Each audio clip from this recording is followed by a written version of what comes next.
Well, greetings and salutations to the 310 tribe. Hope everyone's doing great tonight. Bunch of notes. I am a little pressed for time, so I will only be able to do like an hour and a half. I won't be able to do like the 3 hours or whatever that I normally get into. But so we'll have to limit the questions to say like, I don't know, 5 or 10 or something like that.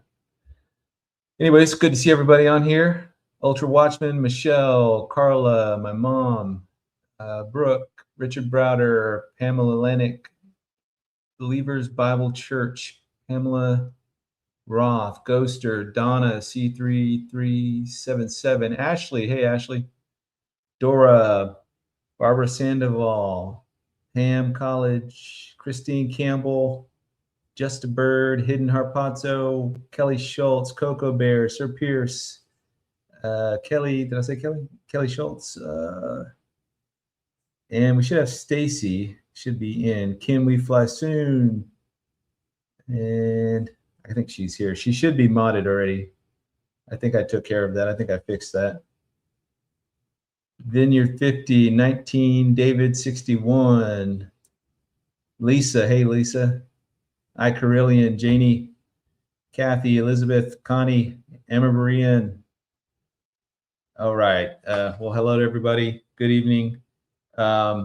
In a second, I want to do a quick prayer. We got a bunch of, not a bunch, but there's some people having surgeries and other things that are going on in their life right now that we lift them up in prayer tonight. And let me do some announcements real fast. Thursday, I'll be recording with Pastor Mike Spalding. Never this first time with him. I think we're pre-recording. I don't think it's live, but once that interview comes out, definitely put it up for everybody. If you guys can hear me and see me okay, just give me a thumbs up. Tyler and I are going to do the Final Four. Not sure, within the next week or two we'll get it done. But obviously that'll be a live stream when we do that. Following Thursday, I'll be on with Ricky Scapero from End Time Headline, and I think that's also pre-recorded. And then he'll just publish that when he does. I don't know his schedule for doing that. Thank you guys, I appreciate it. Then I got Las Vegas conference coming up. If you haven't got your live stream, or if you intend on going to it, I'll either see you there or you'll be able to watch it through the live stream. And I don't know if anybody wants to drop that conference link into the chat. I think it's in my title headline. All right, let's pray real quick and then we'll get started. Dear Heavenly Father, Lord, we just thank you for tonight. We thank you for the opportunity to come together as a body of believers to talk about your word and look forward to your coming and longing for that day, Lord. We just thank you for all the blessings you've given us. Pray for those who are about to go into surgery tomorrow. You know who they are. Ask that you would just be with them, be with the doctors and the medical professionals there to help make everything go smoothly. And Lord, for those that are hurting, physically, emotionally, financially, relationally, economically, however, there's so many struggles going on right now for everybody. Lord, we just pray that you would just be with them and comfort them, Lord, and just guide them and direct them. And it's in your son's holy name, the name above all names, the name of Jesus Christ. Amen. All right. Well, thank you guys for indulging me with that real quick. All right, let's get started. Tonight, Roaring Seas and Troubled Nations is the title. So we're going to be going over quite a bit of stuff tonight. I do have some graphics, not a whole lot. And yeah, let's get going. So we live in a time right now that is challenging on every front. We prayed for those that are struggling, and that's just within the body of believers, within our small body of believers. But around the world, there is turmoil, there is conflict, there is deception, there is corruption, there is violence, there is wickedness, pretty much unparalleled to any other time in history except for the days before Noah's flood. And the thing is that Scripture predicted that these days would come. And there is a lot of confusion out there within Christendom. And I say Christendom, that's a very broad spectrum for anybody that's proclaiming to be of Christ or of a Christian denomination. there's a large growing, it's surprising to me. There's a growing number of people out there that think that this that the golden age is upon us. And I would absolutely say that that's not true. And the Bible pretty much says that it's not true. Um, whatever we want to say about the intentions of those who are carrying this out, I think that a lot of them are probably well intentioned but somewhat misguided, largely because they are not taking the Bible into account, what the Bible says about the last days. So I wanted to list some things out real quick about what Scripture talks about the last days. Luke 21:25 through 28. People, or actually, I'm going to do 21 verses 25 through 26. Let's see here. Go to share screen. I think I'd have this down to a science by now, but I don't. You want to come say hi? No? My daughter Ella's with me. All right. And there will be signs in the sun, the moon, and the stars, and on the earth distress of nations with perplexity, the sea and the waves roaring, and men's hearts failing them from the fear and expectation of those things which are coming on the earth, for the powers of the heavens will soon be shaken.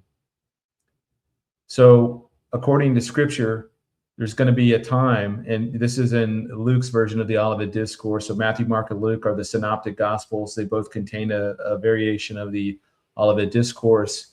And the Olivet Discourse is the discussion that the disciples had with Jesus shortly before his arrest, his trial, his crucifixion, burial, and then resurrection. Hey, thank you, Amy. I appreciate you. And so then,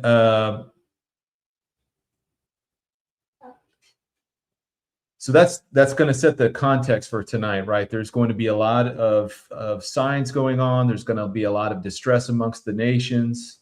There's going to be this distress with perplexity. These are going to be seemingly unsolvable issues that everybody's going to rack their brains over, trying to figure out how to do this or how to fix whatever this issue is. And we'll talk about that. And it's going to get to the point that men's hearts will fail them for the fear of the things coming upon the earth. So that in and of itself should alleviate some of the questions that we're going to talk about later with regard to those things that are not on the earth but are coming upon the earth. Keeping on that same vein, there is confusion, and there is confusion across every domain, spectrum, category, whatever you want to call it, of this age that we live in. And several, oh gosh, I don't know how long ago it was. I think maybe a year or two. Tyler and I did a video talking about some stuff, but in that video, we talked about the cone of confusion. So let me pull that up real quick. So as a pilot and as you're flying, if you're flying in instruments or IFR, instrument flight rules, you're using your instruments to guide you regardless of what you can see outside of your windshield. Sometimes you're flying in clouds, sometimes it's at night or bad weather. When you're flying instruments, you don't need to look outside. You're simply flying off what all the instruments, whatever your plane or helicopter has in front of you. And in the corner right here is a CDI, course deviation indicator. And it's got a to from flag on the right-hand side that as you're going toward a navigational aid, which is that checkered box there on the ground, that would be on some kind of an airport usually, whether it's a VOR or NDB. You would fly towards that beacon, as it were. And if you look in the center there, you've got this indicator with an arrow at the top, and that's going to be pointing towards that navigation. But as you get closer to that navigational aid, up to however, whatever altitude you're at, that needle is going to start spinning, or it's going to start turning as you get closer and closer. And as you start to pass it, it's going to start spinning and start turning in different directions. Your to from flag is going to go back and forth. And for a very short period of time, usually 5-10 seconds or whatever, your instrument there is worthless, because it's going to be completely unreliable. But what you have to do is you have to hold the heading that you were holding as you were going across it. So if you're holding a 030 heading, you would just stay on that heading. You would not deviate. You would hold that into your instrument, corrects itself, and then begins to point behind you back toward that navigational aid. And then at that point, you would basically program in the next point, and then the arrow would flip around again and then start pointing you in the right direction. So when we talk about the cone of confusion, that's this red circle here in the middle. And I feel like, kind of in a sense, that we are in that right now, because so many things are happening on so many different levels. I mean,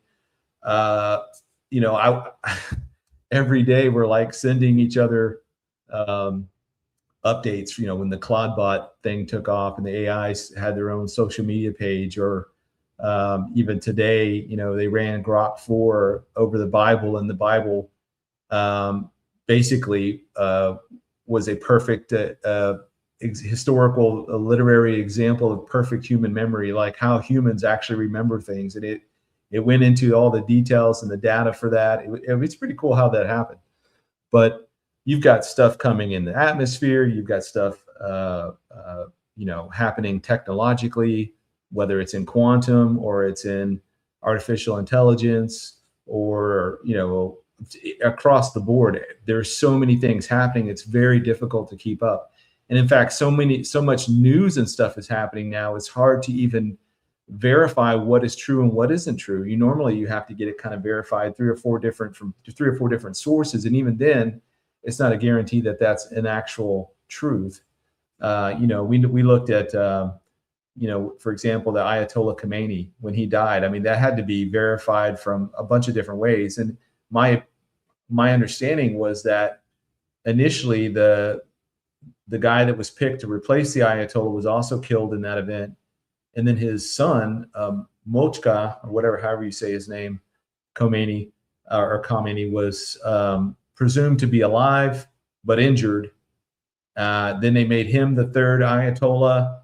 And now, according to the Iranian state media, they are referring to him in kind of like the past tense. I don't know the exact phrase, but it's a phrase you would give to somebody that had a warrior that had gambled with his life or something, and apparently did not come up on the winning end of that. So that is the state of things with the Ayatollahs.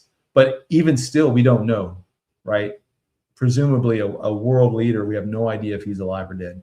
We presume he's dead at the present, but we've been wrong on these things before. So much news from so many different sources all coming at us all at the same time, and it's very hard to keep your head above water trying to make sense of everything that's coming. And in that, we should just keep in mind that truth is becoming blurred right now across every spectrum, and deception is becoming normalized. And how many people have you talked to about things, and they are so convinced that something is true when you clearly know that it was not true, and that is only being accelerated by artificial intelligence, especially when your AI does what they call hallucinates. It's a perfect example here. Is a couple months ago, maybe a month ago, I was asking about Charlie Kirk and the exact date of his death or whatever, and the AI was telling me that he was still alive. And I was like, no, he died back in September of last year, and this thing was telling me just assuredly that he was still alive. And I began posting, actual news links from like NBC or CBS and put in there. And it took this thing like a good 10 minutes of just straight up saying that he was still alive before it finally just said, whoa, I'm sorry, you're right. And this thing apologized to me. It's just like, that is an example of a hallucination when AI does that. How many people do you know hallucinate all the time in that sense, right? They are so convinced that something is true, and without a shred of evidence, though, to back it up, or they've got some very sketchy sources that they're pulling from. Anyways, that's just an example of truth being blurred in these last days, And even history, when we look back at history, how much of history is being rewritten or reimagined to fit some new kind of narrative or some new type of agenda, when clearly historically we know that this thing happened, or this person lived and died, or he did or she did something that we've learned our whole lives that was true, and it's been verified across many different facets and many different countries. I would think that if we were here for another 50 years, there may come a time when people are going to say, well, World War II never happened. You can't prove that World War II happened. And then you would show them old footage of war footage from World War II. And then they're like, no, that's just AI. I mean, you can think about whatever. You could think about whatever example you could think of, and somebody at some point is going to dismiss it as not being true.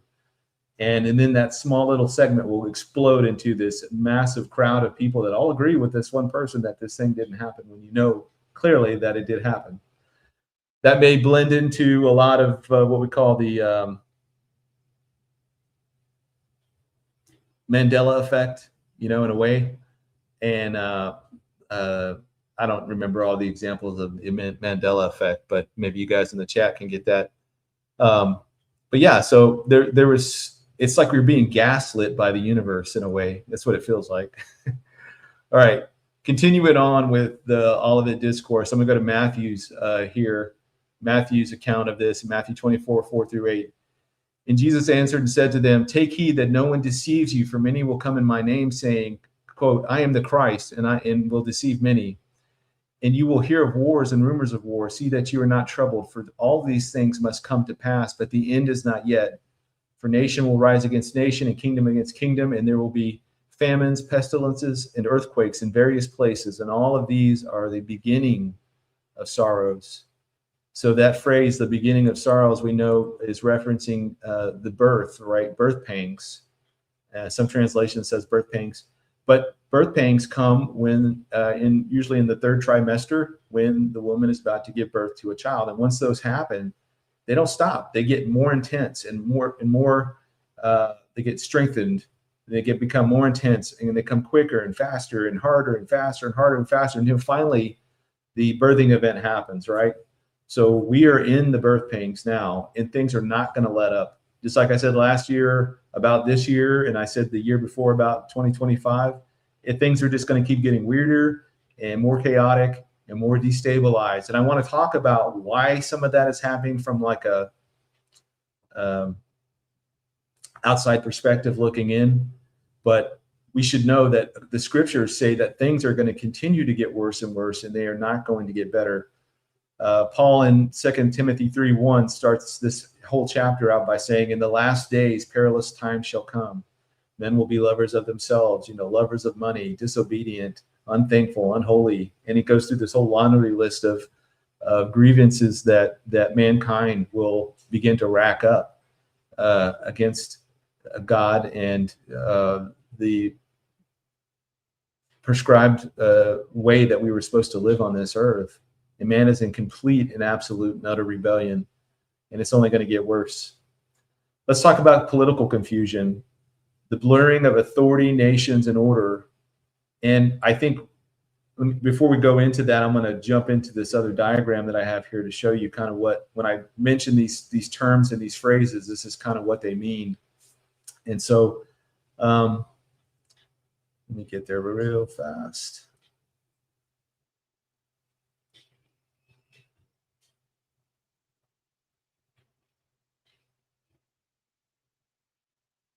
Go to share screen. There we go. All right. Hopefully you guys can see this okay. So right here we have basically, it's called the first industrial revolution. And we use the United States, obviously, for besides obvious reasons of us still being in this empire nation. We have kind of the perfect example of a life cycle that empires typically go through, and we're in the 250th anniversary of our nation's founding.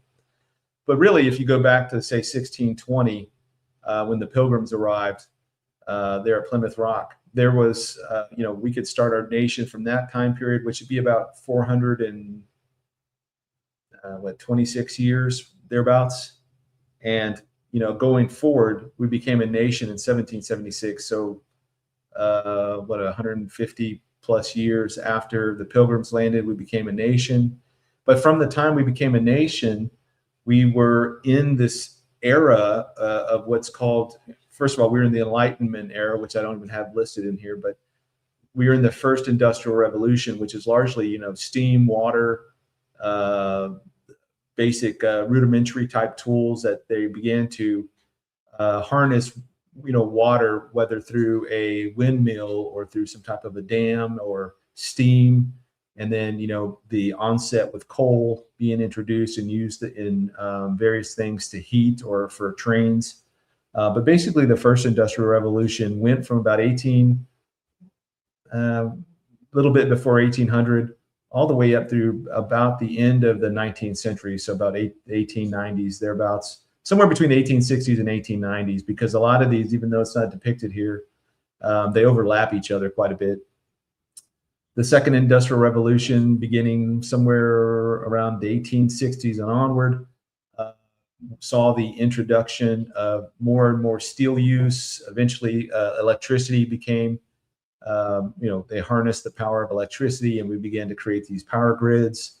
And then we had the onset of mass production of goods and materials, which really was one of the fuel on the fire, as it were, for like World War I, as nations began to mass produce armaments, beans, bullets, rifles, everything else.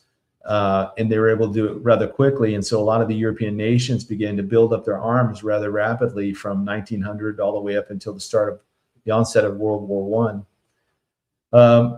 And at that time, we moved out of manifest destiny, which was this idea that if you put a fence around it, that's yours, that's land, and land equals power.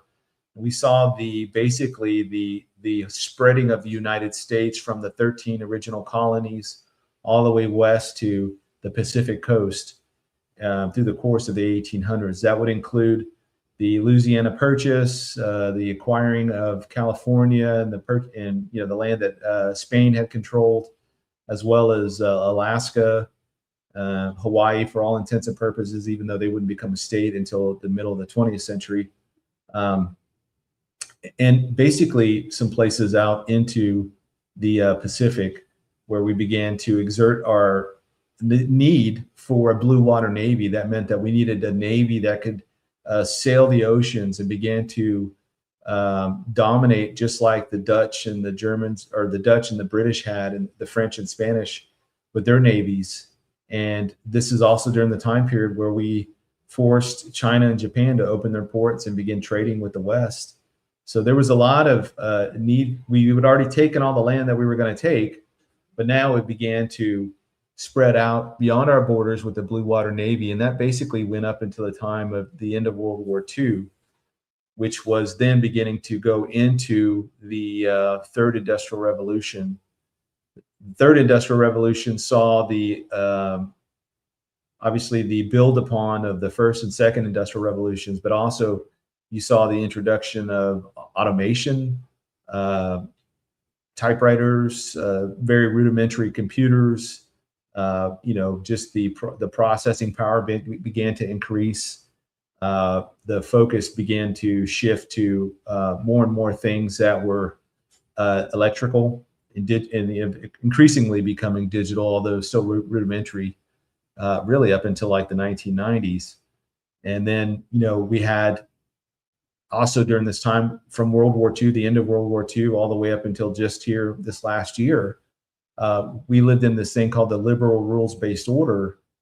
And, that basically became the standard coming out of World War II, with the creation of the United Nations, the World Bank, the IMF, NATO, on and on. And all of that hinged upon a strong American economy, because now the dollar, according to the Bretton Woods Agreement, was going to become the global reserve currency. So from 1945 on, we've called it a bunch of different names, but I always call it Pax Americana, because kind of everybody the U.S. was either in their business or everybody was in our business, and it was always, the U.S. was involved in some way, shape, or form, really dominating the second half of the 20th century. And then this last age that we're in is called the Fourth Industrial Revolution, and this is the cyber physical age, the internet age, whatever you want to call it. And we're also transitioning away from this liberal rules-based order that basically had the U.S. Carrying the water for all of Western civilization, whether paying for NATO, providing for the defense of the Western Hemisphere, the defense of Europe. We basically took the war against the Soviet Union and communist China. We took it and ran with it around the world, whether it was in Korea, Vietnam, Afghanistan, you name it. We were there, involved some way, shape, or form, trying to destabilize the Soviet Union. You had the space race, you had all these other things happening simultaneous to that. But this fourth industrial revolution, coinciding with this new idea that the second Trump administration has put forth, is the concept of it is called Fortress America. And in Fortress America, recognizing that our currency is in dire straits, that, with 38, almost $39 trillion in debt, national debt, it's unsustainable. And other nations had been moving away from our currency, in the decades leading up to just recently because of our national debt. That's why we saw the rise of BRICS. We saw the rise of all these alternative currencies. Thank you to the dude. Appreciate you.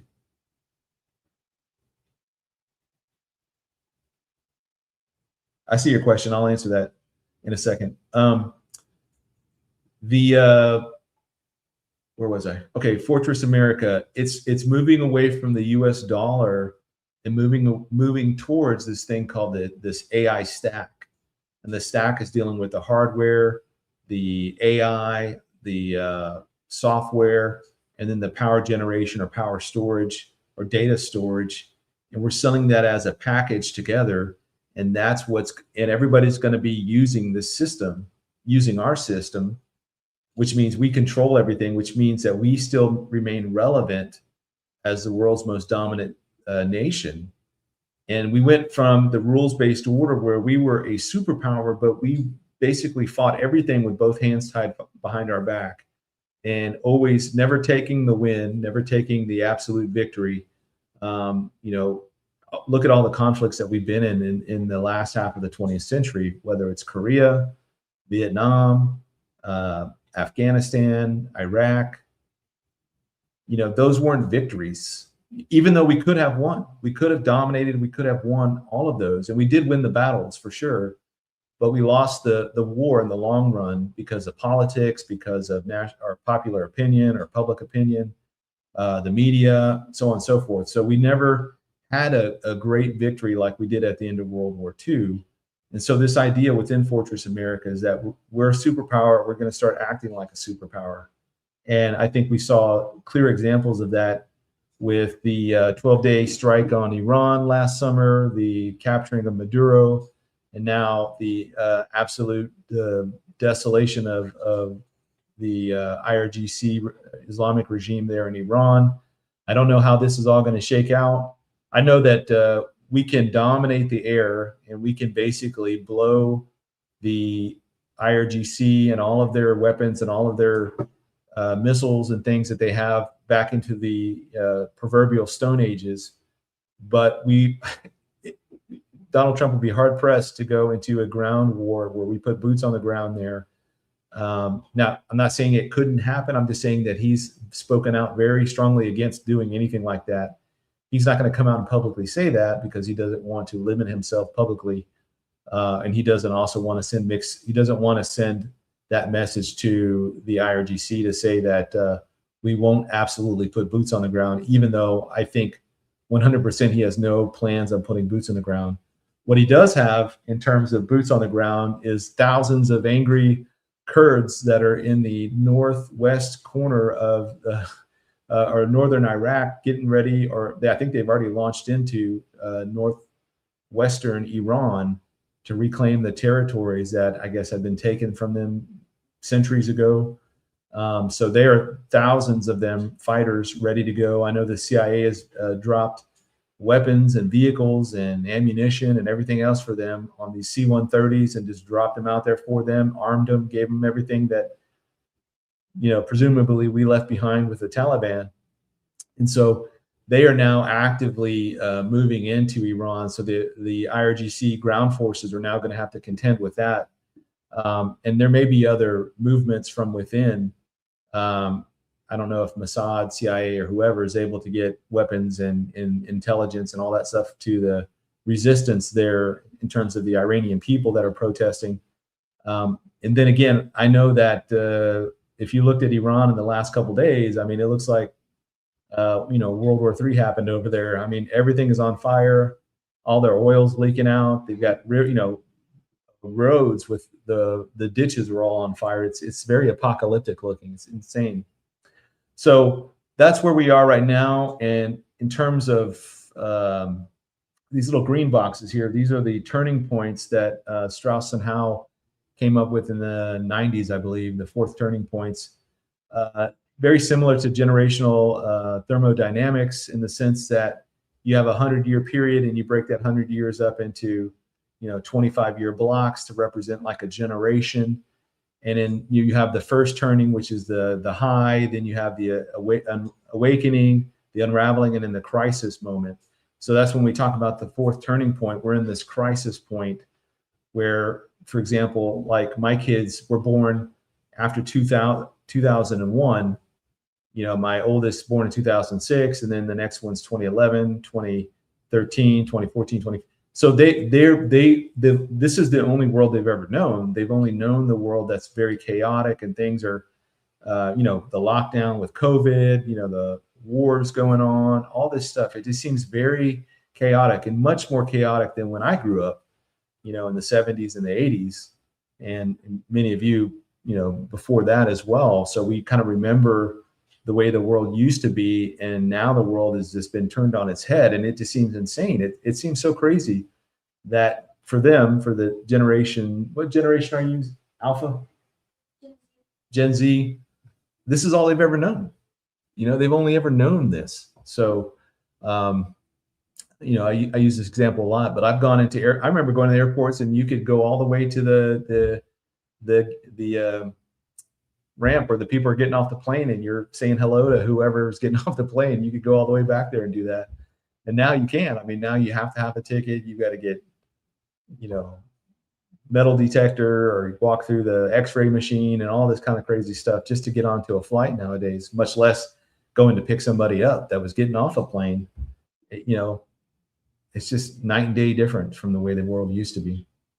So that's, this red circle is where we are right now. And this is why things feel very chaotic. And we've got multiple layers of things happening in the world that we're all kind of being compressed into this time period. And we're coming up on 2033, which is the 2000th anniversary of Christ's death, burial, and resurrection. So that obviously has huge impacts. And I'm convinced that that plays a role somewhere in the 70th week of Daniel, whether the middle or the beginning, the middle, or the end. And, back that up 7 years, obviously that also is the rapture of the church. So there's so many things happening right now in the world that it's not any one thing is what I'm trying to say. All right, let me get back on my notes here.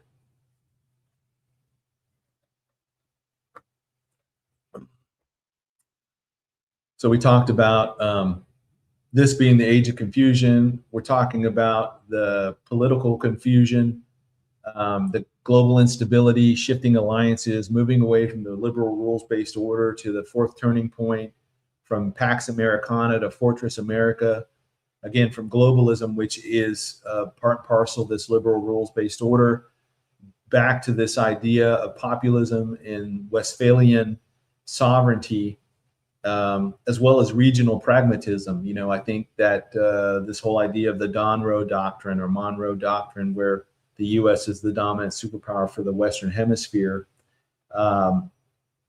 that's going to, this idea of regionalism is going to spread. And I think whatever happens with Iran on the backside of this is going to be, and it could be the Abraham Accords. It could be that whatever government is installed after the IRGC is gone gets rolled up into the Abraham Accords, as well as Saudi Arabia. Think about that as like a power block, the entire Middle East kind of coming together and forming one power block and normalizing relations with Israel. I mean, at that point, I think Israel will let their guard down in a big way. And that's going to set the stage for what we know is coming, is the Gog and Magog conflict and the Gog and Magog war from Ezekiel 38, 39, where Israel's at a time of peace. They're not suspecting anything, unwalled villages, the whole 9 yards. And then there's going to be this massive horde of both Sunni and Shia forces coming from every direction, from the north, from the south, from the east and the west. They're going to be marching against Israel, and it's going to seem overwhelming. And it's at that point that God supernaturally delivers the nation of Israel. Thank you, Stephen Glass. Appreciate that. And in that delivery, the Jews at that time, which I think this is going to be after the rapture of the church, they are going to believe that they've entered into their messianic age. And from there, they think they're done because they don't have the New Testament, or they don't recognize the New Testament. So to them, they're done in terms of these kind of conflicts and wars and things. And that is going to be where they make this deal, this covenant with hell that we see in Daniel 9:27, or there's a confirmation of a covenant that takes place. And that is who we know to be the Antichrist. He's going to be some man will come out of the confines of the old Roman Empire, the boundaries of the old Roman Empire, which stretch from North Africa all the way up through Europe and into the UK, up to, I guess, the border of Scotland there in England. So somewhere from out of that region is going to rise up a man who will become the Antichrist. And in the book of Daniel, he is a little horn. We see him in Paul's writings as the man of sin, the son of perdition, the man of lawlessness. John describes this guy as the Antichrist. He says many Antichrists will come, but there is coming an Antichrist, the Antichrist, who will be the one that is the one of Revelation chapter 6 onward. And this man is going to come from out of seemingly nowhere, or he will be some low-level aide de camp or whatever right now. Whatever his role is right now, I'm very confident that he is alive. But we don't know who he is, and we're not going to know who he is, because it takes the removal of the church first in order for him to be brought forth to take on the role that he is destined to take on. And I guess that begs the question, does he know he's the Antichrist right now? Probably not. Or he may not think of it that way, but by the midpoint of the tribulation, he absolutely will. He will know, and then he will be possessed, right? From going back to 2 Thessalonians real quick, we see. Let me just pull that up real quick. Bible is there. Give me 1 second, folks.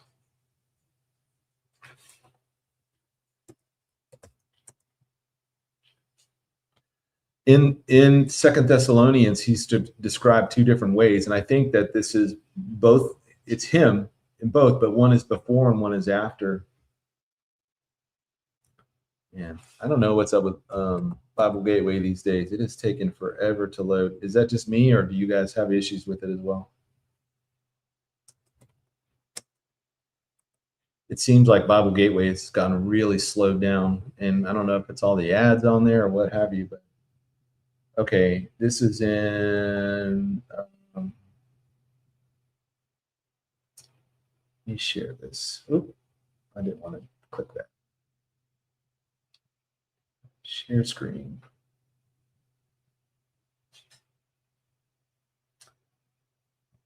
And put this in something I can read.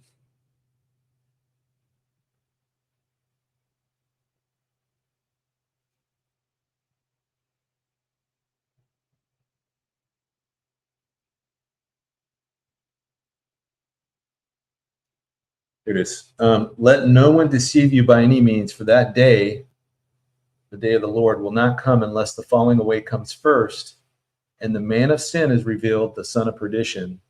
So I think his initial title going into the 70th week is going to be the man of sin. And then at the midpoint, after he has some miraculous resurrection event after he's killed or struck, and whether that's real or not real, I'm not 100% sure, but he's seemingly, everybody thinks he's dead, and then he comes back to life. And I think that when he comes back, this is where he becomes the son of perdition, which according to scripture, the only other person that's identified as that is Judas Iscariot. Let's see, phrase.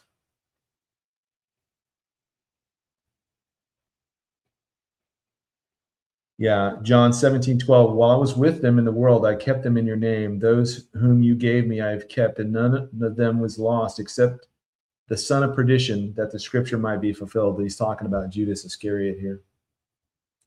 So that's why I think that he's called both names, or he's got a bunch of different titles, but he's identified as the man of sin first, and then the son of perdition, and he is both.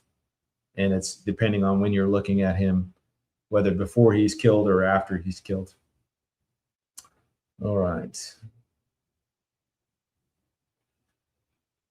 Matthew 24:7, back to the Olivet Discourse, talks about nation rising against nation and kingdom against kingdom. So we know that that means both the national political sense of a nation as well as the ethnic sense of a nation. We have current conflicts in Ukraine, Russia. We've got the cartels in Mexico and all throughout South America. We just got joint military forces going on in Ecuador to root out the 5 different cartels that are running that country. You've got cartels in Colombia. They're all over. So basically, disincentivizing them from being in any kind of power control, whether it's militarily, economically, geopolitically, with this whole what's this new thing that Trump's doing, the spear of the West or shield of the West or whatever, that Kristi Noem is now going to be heading up. But basically it's a hemispheric joint body of the United States as well as South and Central American leaders all turning against the cartels. And basically the U.S. is going to aid every country in the Americas to rid themselves of these cartel enclaves. You've got Pakistan and Taliban, Pakistan and Afghanistan fighting each other right now. China is still licking its chops, trying to find a way to get Taiwan. So that threat is ever present. You've got turmoil within China itself, where a lot of the leadership there is very unhappy with the way Xi Jinping is running things. And he is incredibly paranoid right now. They're having their, I forget the title of it. It's some big committee that they do like once a year or once every 2 years. And they basically, this is the Chinese Communist Party laying out the agenda and the plans and all that kind of stuff. And he's got everybody segregated. And there's a bunch of CIA channels that are basically used as propaganda. It's done in Chinese, and it's done to get them to kind of revolt against Xi, or it's basically propaganda against Xi. And those channels are like millions, tens of millions of hits, largely from China. So if you're Xi Jinping and you've just seen your buddy Nicolas Maduro get snatched up in the middle of the night by an overwhelming U.S. military force, and then you see your buddy, the Ayatollah, get taken out. These are 2 strong authoritarian leaders that he was friends with. Their nations were doing business to kind of skirt all of these sanctions and embargoes and things from the United States. Both of those are taken out and taken out of the picture. So you've got to think that Xi has become incredibly paranoid right now in terms of who he can trust within his own government. And that resulted in him, basically disappearing a lot of his top leaders. And these are people that he was friends with, that he came up in the revolution with, and trusted them implicitly until this last year. And now he's disappearing them. So it's not a good time to be in the Chinese government, I guess. You have Cambodia, Thailand border skirmishes. You've got obviously the current conflict with the U.S. and Israel against Iran, and then the Sudanese civil war, the conflict there in Ethiopia with the Tigray. I mean, there's just stuff kicking off everywhere, and this is just like the major ones. This is not even dealing with the intranational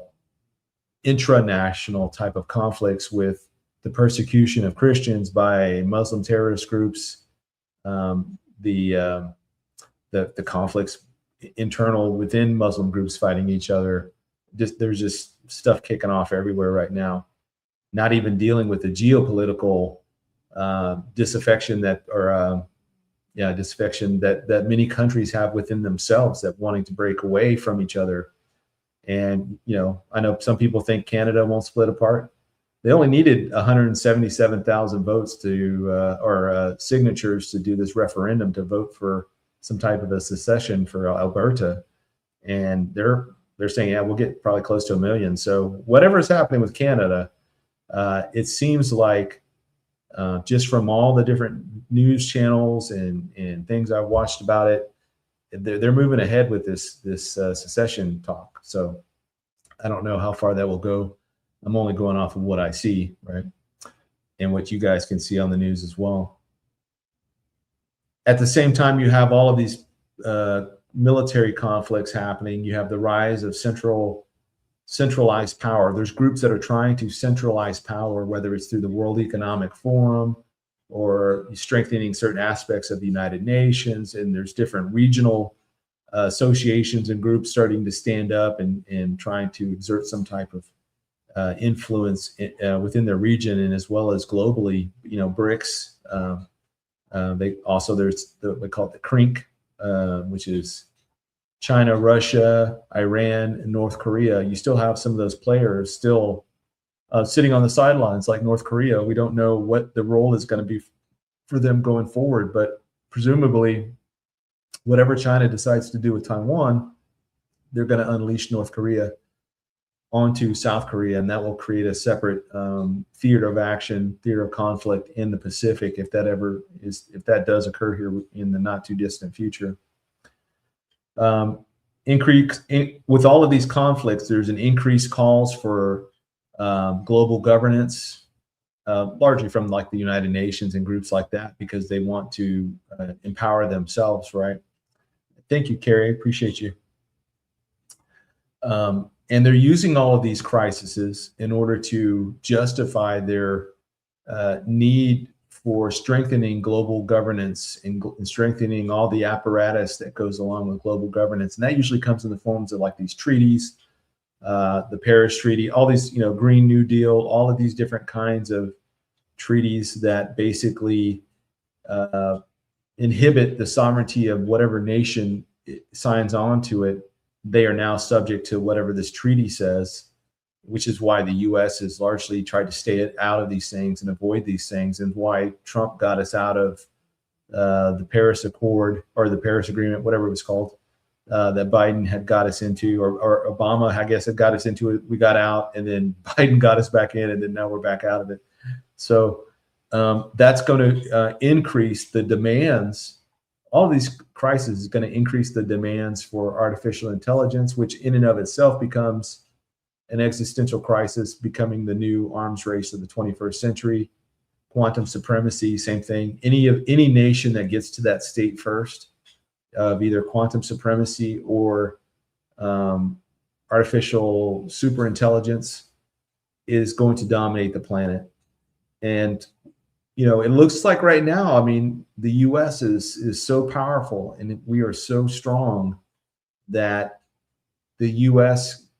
is either dominating the 70th week of Daniel, is the dominant nation in the 70th week of Daniel, or we're not there at all. We're not there in any kind of way, any type of influential way. The reality today is that we don't have that option of just being kind of a middle player like we were back in the end of the 19th century or the end of the 20th century. We're either dominating everything or we're not a factor at all. And I tend to think, I tend to lean toward the latter, that we're not there at all, because the rapture will absolutely completely destabilize what's left of the United States. And when you take out, and I'm just talking about Americans here, I'm not talking about the entire world. You just take out 10% of the population, from the kids all the way up through, believers of every age, of every, professional background, all throughout the social strata. When you remove that many people all at once, it's going to have a devastating impact on the population. And that's just a fact. I mean, there's no way around that. You got 30 million people not showing up to school, work. They're not paying their bills. They're not paying their taxes. They're not doing any of those things. They're not contributing. They're not even there. That means that's going to have a devastating impact on the United States, which then will have a devastating impact on the world.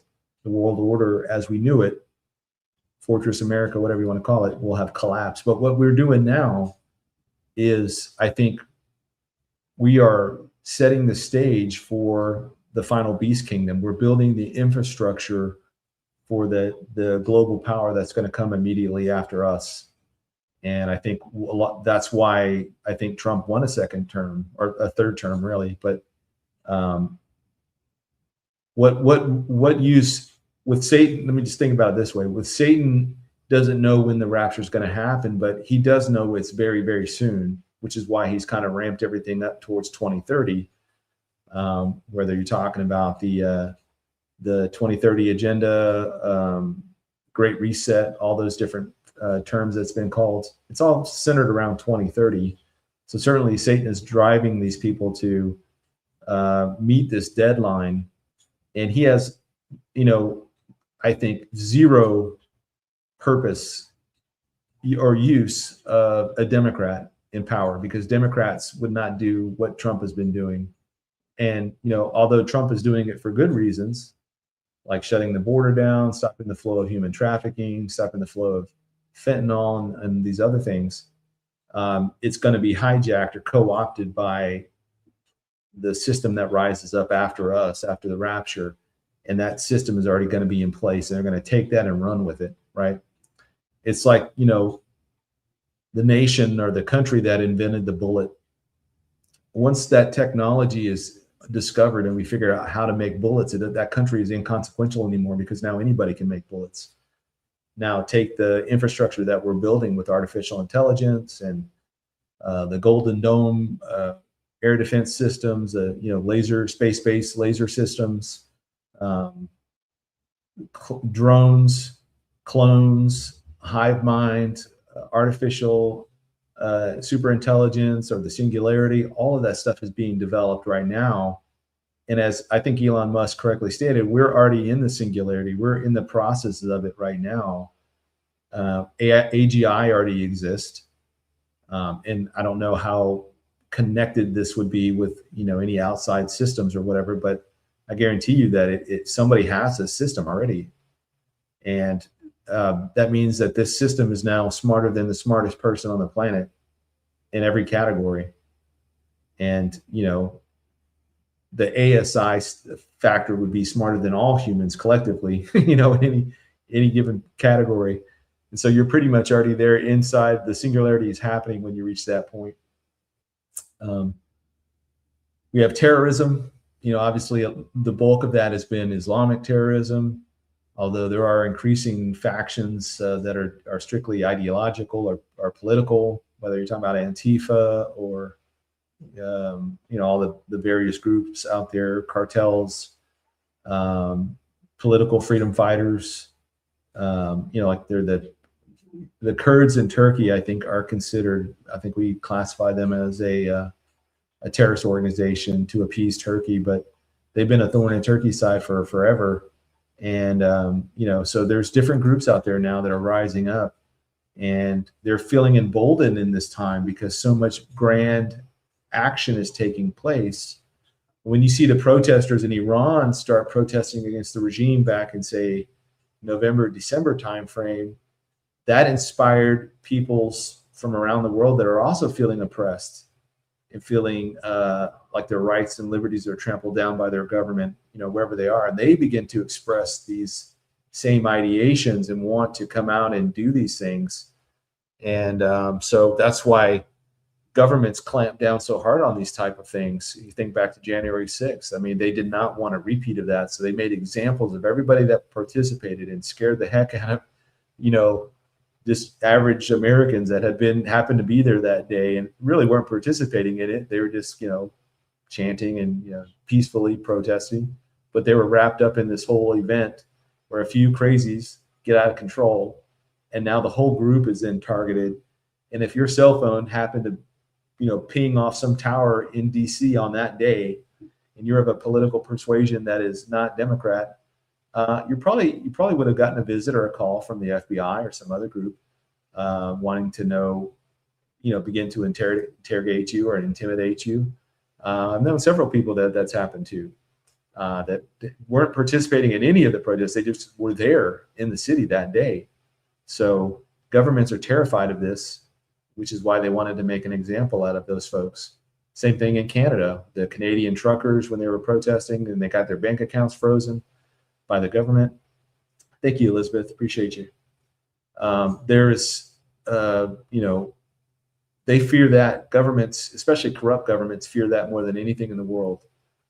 China fears a Tiananmen Square 2.0 again, especially, with the amount of global coverage that came down last time. It was not a good look for China.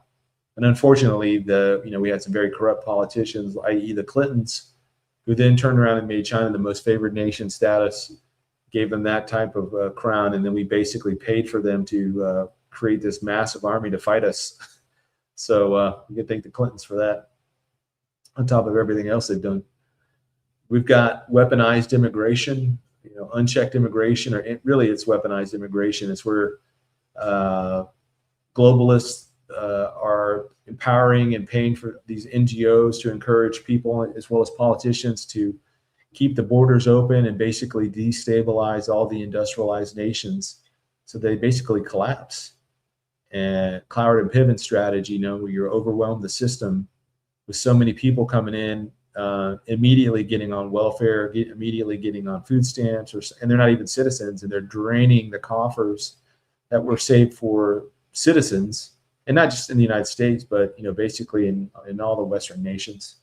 And it's a huge drain, and that causes inflation to go up. It causes housing prices to start to skyrocket because now there's more people than there are houses, which drives the prices up, even though those people shouldn't be here.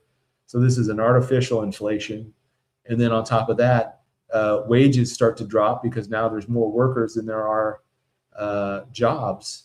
So you have this kind of double whammy of the cost of living going up and then the living wages going down, because you have this huge influx of people that come into a country over a very short period of time. There's obviously the NBC type of threats, nuclear, biological, chemical, and it seems like every day there's some new horror that's come out of some lab somewhere, and we're just hoping and praying that whatever that thing is does not get released and to the public at large. But you have the whole idea with the nuclear weapons. Obviously this is what Iran is currently part of what is going on with Iran. They were even bragging, I think, to Steve Witkoff and Jared Kushner the day before the invasion, or not the invasion, the attack began, that they had enough nuclear fissile material to make 11 bombs. And they really didn't think that we were going to do anything because, up until this point, we never have. Aside from the 12-day bombing run that we did with Israel back in June of last year. So they were pretty confident that we were more talk than we were action. But when all the protests started happening, there was just too many factors happening that was too good of an opportunity to pass up, for Trump to pass up. I mean, this was literally the weakest that Iran has ever been. And the protests were so bad that the whole nation cut off their internet. They cut the entire internet off into the nation of Iran. That's everything, right? And then the water shortages there in Tehran, basically they're running out of water, and basically just the political unrest across not just the city of Tehran, but all the cities in Iran where people were protesting. And, this if I were looking at this from just an outside observer, I mean, I am an outside observer, but if I were looking at this from the leader of some other great nation, and I was thinking if I was ever going to make a move on Taiwan or Iran or whatever nation, if they were going through all the things Iran was going through, that is the perfect time to actually do it. I mean, there's really no better time. Now, obviously, Iran is a very, geographically, it's a very large country. Hey, thank you, Brenda. Appreciate that. It's got 90 million people. I mean, Iran is twice the size of Iraq. And you look at all the problems we had in Iraq trying to, nation build inside a place like that that's broken up into all these different factions and religious groups and sects and all that, militias. Iran is twice as big. And I don't know what the population of Iraq is, but I would imagine the population is larger in Iran than it is in Iraq. With that said, there are things going for this attack, and that is that the people are largely against the government, which always helps. But also the water shortages, the cutting the head off the snake, where the Ayatollah was basically in charge of everything. Now that he's gone and his successor is gone, and then now I think his son is gone. What you have now is a bunch of various IRGC factions that are cut off from each other that are basically just going off the last orders they had, which is to launch everywhere. And the president of Iran came out, I don't know his name, basically apologizing to the Arab neighbors for launching missiles. These are groups, UAE, Bahrain, Qatar, that weren't even participating in this at all. Saudi Arabia, it didn't matter. Iran was starting to hit everywhere in the Middle East in order to create enough bad publicity and economic distress amongst those nations that they would pressure Trump into stopping. And Trump saying, "Hey, it's just going to escalate. It's going to get worse and worse for you every day until you absolutely and completely and utterly surrender."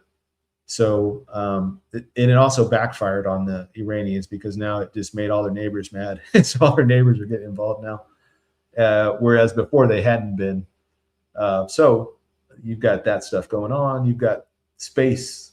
I call it space stuff. Space stuff is happening, right? You've got asteroids, meteors, comets, causing all kinds of consternation and trouble, especially remember 3i Atlas and all the,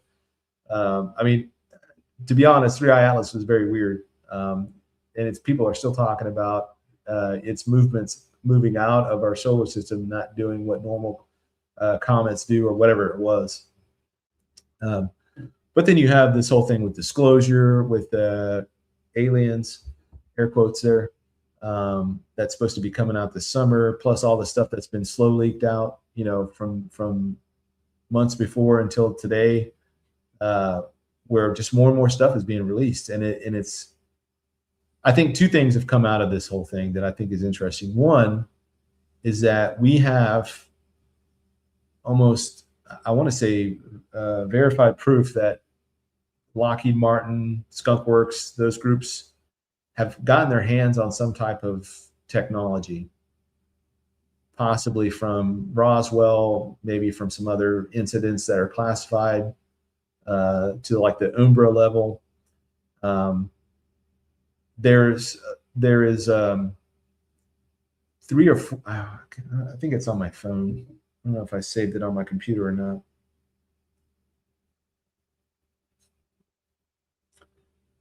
Yeah, it's this is a quote. It says, this is from Ben Rich, who's from Lockheed Martin Skunk Works, 1994. "We already have the means to travel among the stars, but these technologies are locked up in black projects. It would take an act of God to ever get them out to benefit humanity. Anything you can imagine, we already know how to do." And I don't know if you're going to be able to see this or not. Yeah, no. Yeah. There we go. These are these ships that are already in existence. The TR-3C prototype vehicle, experimental manufacturer, Lockheed Northrop Corporation's 12 meters wide or 39 feet wide. Max velocity is 5.66 Gs. First flight was in 1991. The 09G tactical airlift orbital shuttle manufacturer is General Dynamics, 70 feet wide or 70 meters or 230 feet wide. Max acceleration is 22.67 Gs. First flight was August 2nd, 2001. The TR-5A prototype fighter, experimental manufacturer Lockheed Martin, 38 feet in diameter. Max acceleration is 35 Gs. First flight was December 29th, 2013. And then the BN-2200 orbital interplanetary shuttle. Manufacturer is Lockheed Martin, Bigelow Aerospace. It's 85 and almost 86 feet in diameter. Max acceleration is 21 Gs. First flight was in October 18th, 2004. So we have this technology. We got it from somewhere. I don't think that we just figured it out here on the earth. I think we probably discovered crashed ships or whatever, or ships that were crashed here intentionally for the purpose of leaving this technology behind, kind of like how it was in the days of in the book of Enoch. He references the days of Jared, I think, was when the fallen angel incursion began to happen.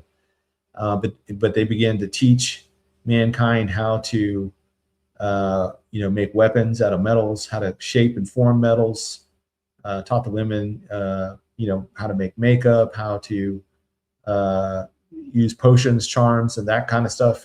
So basically giving mankind I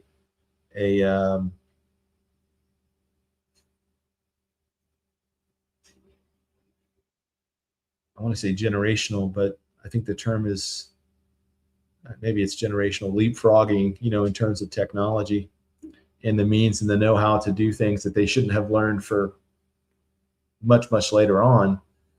Kind of the way we have a good example of this in 2020 during COVID, because everybody was at home and working from home and doing school from home. That necessitated the need for the bandwidth to be ramped way up. And so telecom companies were beginning to have to jump ahead of time into like 5G. And then across the spectrum, whether we're talking about internet bandwidth or just computing power, data platforms, software platforms, all of that, we basically leapfrogged 6 years. So in other words, if COVID had never happened, we would just now be getting to the point where we got to in like late 2020, 2021. We would just now be getting into that Zoom and all of this stuff that we're doing now on FaceTime, and all that technology would just now would have just started to come about rather than happening years ago. So it got a huge boost from that particular crisis where everybody was locked in for like basically the year. And then we know that ultimately all of these things, all of these crises are going to be used and engineered to bring about a global government. And we know the global government's coming because Scripture tells us this is going to happen. Revelation 13:7, talking about the beast and the beast system, and he has authority over every tribe, tongue, and nation on the planet. And he's given over, the saints are given over to him to be martyred. So for all the post-toasties out there that think that we're going to, muscle our way through the tribulation in their bunkers and eating beanie weenies and their little A4s are going to be able to withstand what's coming on the earth. You're not going to be able to withstand what's coming. The storm that's coming it's unlike anything the world's ever seen before. And, just knowing the type of technology we have today with robotic drones and all sorts of UAVs and stuff. It just makes him avoid that lane. So with all that stuff coming about, there is there's no way to hide. There's not going to be anywhere to hide, especially when you've got the whole Earth blanketed with satellites that can look down on any square inch of Earth and see what's there. Not only see what's on the ground, but be able to see underneath, see inside of buildings. They use Wi-Fi now to look inside of buildings. If somebody were outside and they had the right equipment, they could look in here, and just based off the Wi-Fi, they'll know where I'm sitting, what I'm doing, or what you're doing in your house. I mean, there's not going to be anywhere to hide when that stuff starts to come about, and it's already being used. I mean, when it starts to be mainstreamed into every law enforcement or every military type organization, when they have that capability, there's not going to be anywhere to go or to hide. Not only that, but you also have the complete, and probably the most devastating thing within a political system is when the people lose confidence in the system they live in, when they can no longer trust their government, or they no longer believe in the system. When you've lost the people's trust, you're done. You're done. Trust is, you remember back in COVID when they said, just what was it, 17 days to flatten the curve, or 2 weeks to flatten the curve, or whatever, and that turned into like a year. I mean, come on. That people really began, that was really an accelerant as well, when people really began to say, yeah, we don't trust the government at all, anything. So, all right. Next, we have biological confusion, the blurring of created order, the confusion even over human identity, whether you're talking about gender or, biological definitions. Basic human categories are now being blurred to the extent that we have, and this, obviously, the world lost its mind for about 8 years, really from about 2015 to, 9 years to the time Trump took over again, where everybody, all of the major universities, all the major corporations, the media, everybody was, you had to use your pronouns, they, them, he, she, whatever, all the different things. And I think at the last time I looked, there was like 63 different kind of genders. And there's probably more by now. But even permeating through the military, you had senior ranking people that were men dressed as women, basically trying to force their lunacy upon everybody else to accept their craziness and make that normalized. Even within the Biden administration, he had a couple of these dudes dressed up in his administration. I think Biden probably didn't even realize what was going on for like the last 2 years. If that was even him, I don't know. If you see all the different photos of him, kind of the Brady Bunch kind of picture where you have all the pictures there, and some pictures he's got attached ear, or he's got a free hanging earlobes. Sometimes his earlobes are attached. Hairline's different. It's different height, all that kind of stuff. So I don't know what was happening there, but we know his auto pen was basically signing everything. And so whoever was the power behind the throne, so to speak, running the government, which I think was probably Barack Obama, was basically pushing all this stuff through while Biden was taking his afternoon, his second or third afternoon nap.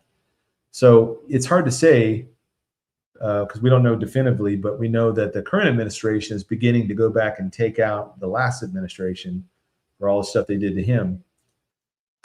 And that has quelled some of this confusion over biology and over genders and all that stuff. They're trying to kick that stuff all out of every government institution, the military, states, healthcare, etc. And there was, I think, the first successful lawsuit from a minor that had been transitioned that sued the, I don't know if it was a hospital or some type of medical facility that specialized in plastic surgery or whatever. Whoever it was, they got their pantsuit off them. And that probably is going to be a tidal wave of lawsuits that's coming from minors that had undergone that, and now that they're adults are severely regretting those decisions, and now are beginning to take legal action. And I hope that spreads and shuts that whole industry down, lock, stock, and barrel. Nevertheless, we've been going through that And there are still some out there that kind of hold to this insane way of identifying themselves, I guess. But let's go back to Genesis 1:26 and 27. Then God said, let us, speaking of the triune Godhead, right? Let us make man in our image according to our likeness, and let them have dominion over the fish of the sea, over the birds of the air, over the cattle, over all the earth, and over every creeping thing that creeps on the earth. So God created man in his own image. In the image of God, he created him, male and female, he created them. So this whole idea of gender is, even the term gender is more of a modern construct. Really, it should be just sex. You're either male or female. That's your sex. There's not really any third options out there. There is 0.00000000001% of people that are born with abnormalities, but that's a mutation, an abnormal mutation. That is not the norm, right? Can a person be born with 3 arms? Sure. Or Siamese twins? That's not the norm. That's the exception to the norm, right? You don't try to build whole constructs off of the exceptions. You build it off the norm, and then you acknowledge whatever the exceptions are. It's like scripture.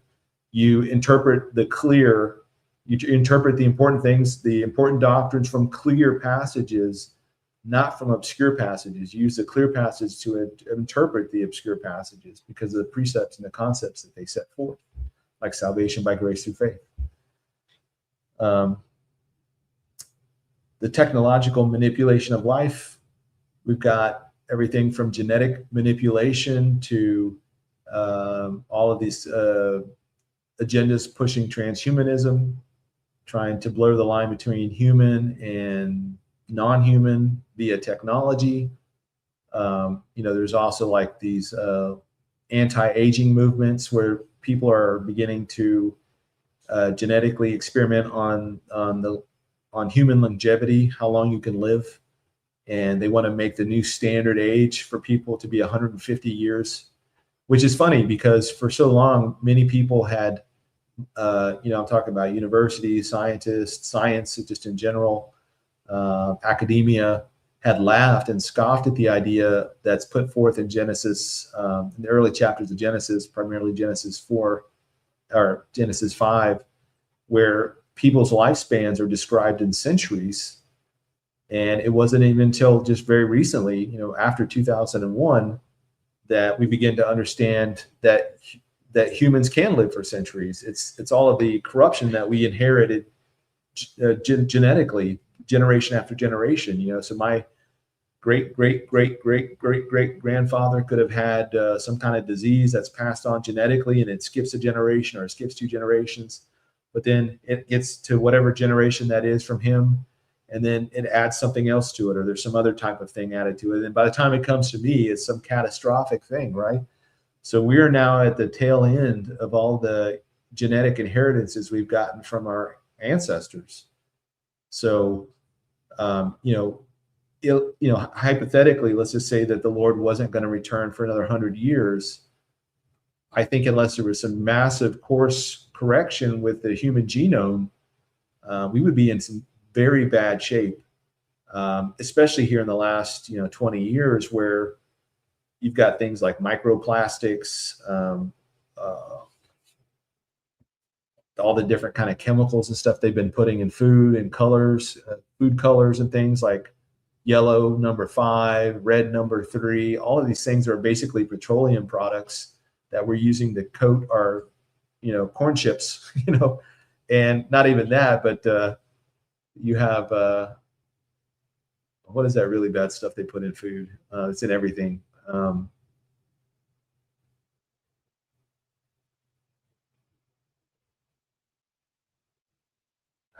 Blanking on the tape. It's not soy, but it's some kind of a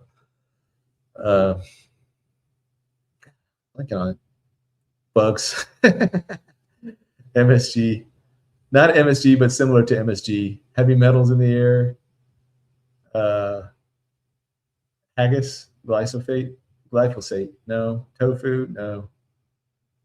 High fructose corn syrup. Sure. High fructose corn syrup. Thank you. Oh my gosh, that's some bad stuff.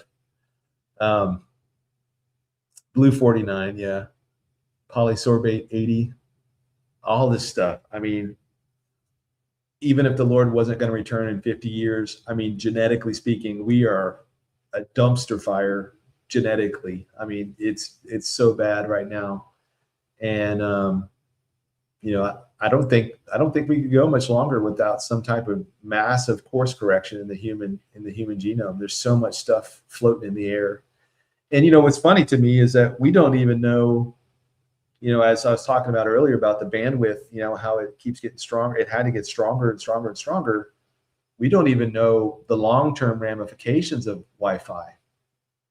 Well, we don't know what it's going to do 10 years from now to us, where basically you put it up in your house and you're just being soaked by Wi-Fi everywhere you go, right? On your phones and businesses you walk into. I mean, it's everywhere. Radio, or, you know, towers and things like that. We know that if you're next to a 6G tower, that it's going to be very bad for you.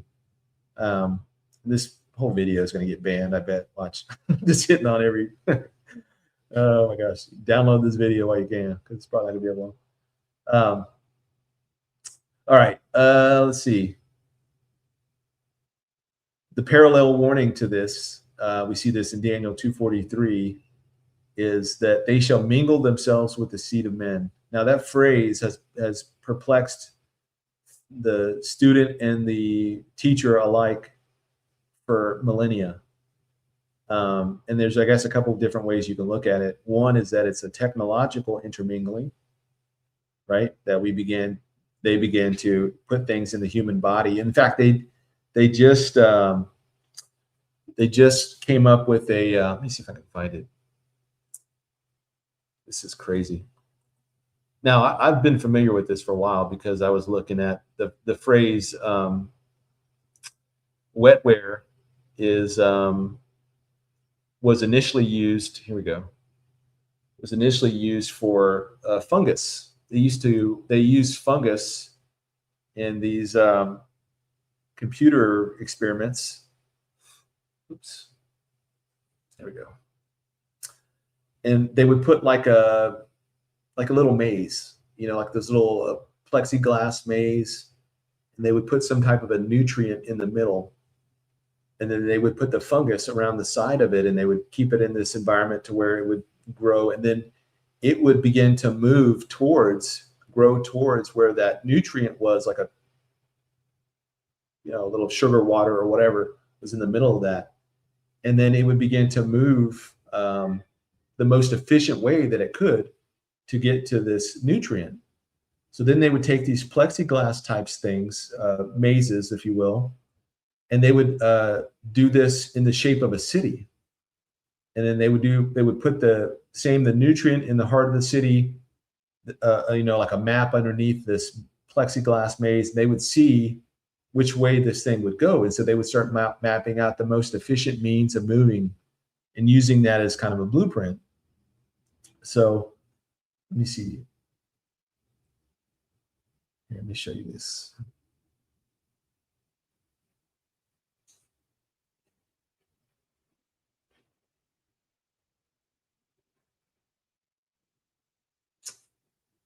Let's see if I can make this bigger.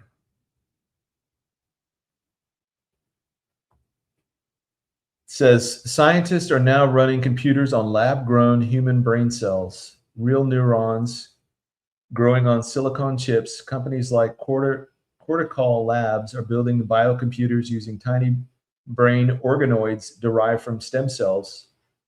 These clusters contain around 200,000 to 800,000 neurons and connect to electrodes that allow them to receive inputs and send signals back.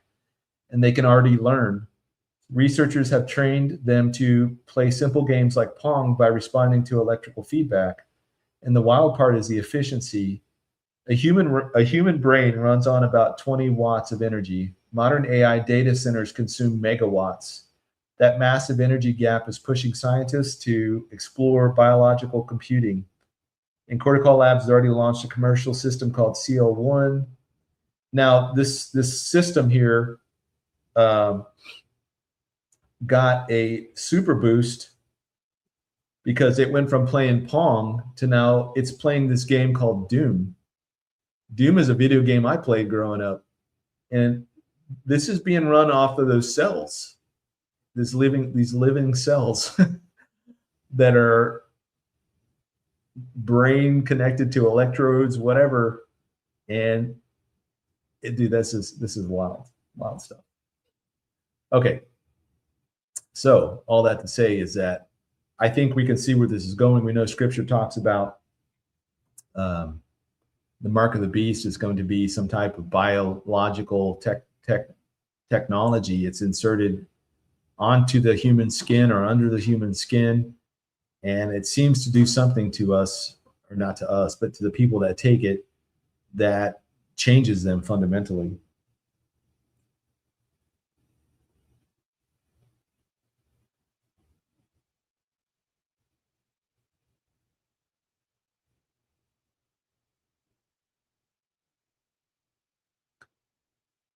Okay.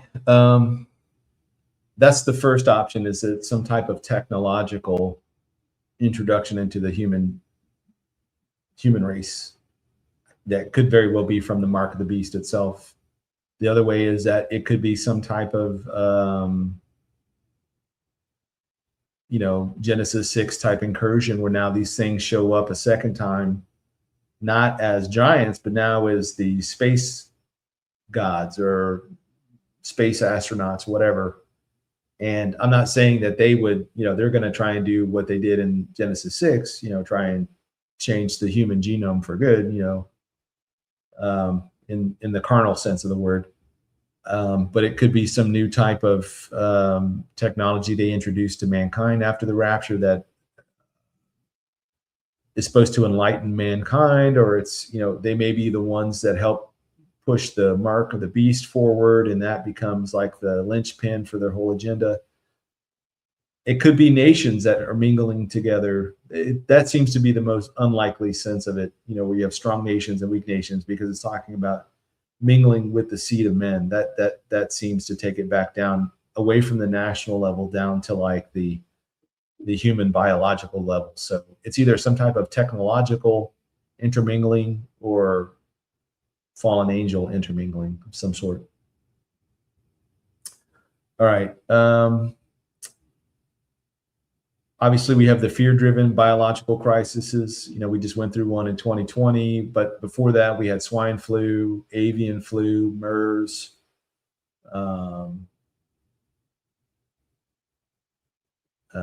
pig flu. No, that was swine flu, right? We've had all sorts of like scares every other year. There's been some type of scare. But back to the weaponized immigration, the unchecked immigration, they're bringing back things into the country that have been wiped out, back in the 50s, like polio is back, bubonic plague, and one second.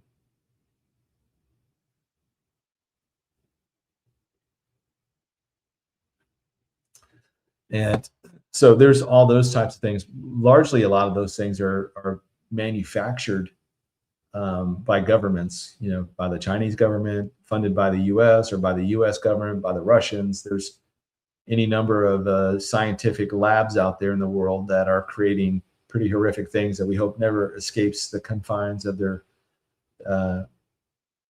test tubes that they're in. But we see there, back to the Olivet Discourse, that there's going to be famines and pestilences, and pestilences, speaking of like diseases and whatnot, that's going to get worse and worse. It's going to this is part of the birth pains, that they are going to increase, and they're going to continue to get worse and worse and worse. So we should anticipate that these things are going to come back again, just like they did in 2020.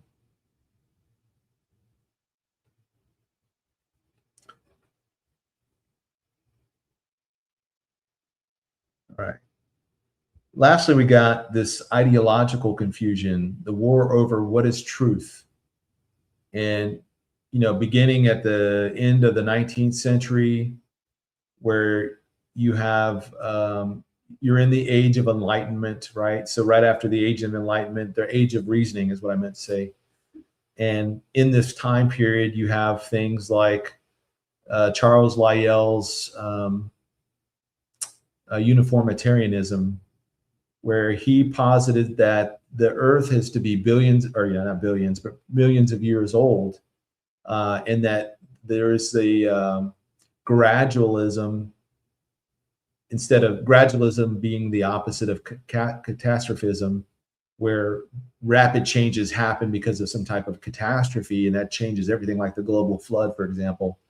Well, Lyell was positing that this was more of a gradualist type of thing, where the Earth has been around for millions of years, and that change happens very, very slowly. Well, in that fertile breeding ground that Lyell laid out there, a guy like Darwin comes along and says, well, if the Earth is millions of years old and we kind of look like chimps, and they've got fingers and they've got a face and nose, and they kind of look like humans, maybe they're our ancient ancestors. And so he begins to run with this whole theory that mankind is the byproduct of some evolutionary process.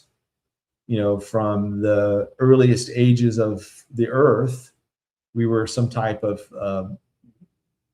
biological scum or floating amoebas or whatever, and that eventually evolved into something with resembling a fish, and then that fish evolved into something resembling an amphibian, and that amphibian got tired of the water, the primordial soup, as it were, and then starts to climb on the land. And then once they climb on the land, they evolve into lizards, and then birds, and then monkeys, and then eventually cavemen, and then from cavemen on to all the variations of cavemen, now onto modern Homo sapien, right?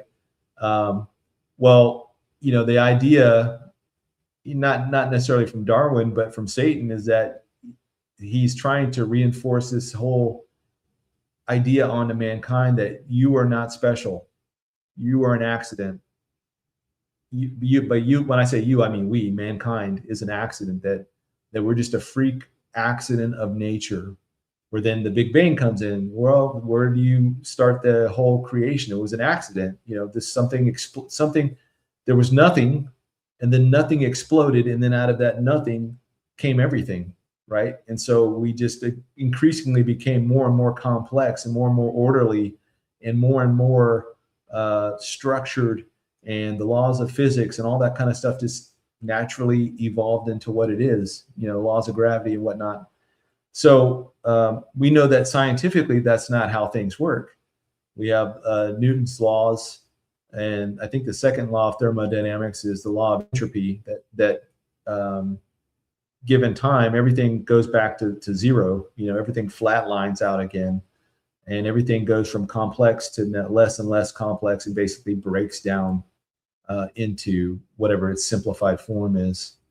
And so that's what we see in nature. If you bought a brand new house in the country, and you never lived in it, you never took care of it, eventually nature's going to take over that house, and it's going to begin to break that house down, and that house is eventually going to fall apart, because now you've got weeds and plants and trees and insects and animals and everything just taking that house apart piece by piece. And in 100 years, that house isn't going to be standing anymore. It's just going to be, a dirt mound or whatever. So that is the way nature works. Things that are left, man-made things that were created, if left in the wild's eventually going to break that whole thing down, take over. Whether we're talking about mold, rust, again, just the weather, it's going to break it all down. But that is the background for what got us into where we are today, really beginning in the 20th century with the whole postmodernist movement, which one of its chief tenets is that there's no objective truth. That truth in and of itself is subjective. It depends on who's looking at it, and it depends on their perspective, their worldview, whatever. And that's not how reality works. There is objective truth. That there is things that are absolute in their form and function. There's absolute rules, right? Absolute. That's why they're called laws. The laws of gravity. If I step off of a building, I'm going to plummet however far down it is to the ground. every single time. You could test that 1,000 times and it's never going to change because the laws of gravity. It's a repeatable, it's provable, right? And postmodernism says, well, no, wait a minute, that's not exactly true. Maybe there is going to be some change to these things, and we can't be definitive. And that went from taking kind of hard to prove things like the creation of the world, which none of us were there to see, and no human living was there to see, or none of our ancestors, going back all the way to at least Adam, would be the only one that could, speak definitively on that matter, Adam and Eve. But it went from being, you're not alone, or you're not special, you're not unique, you're an accident, to now you can't know the truth, because truth depends on whoever's determining what truth means.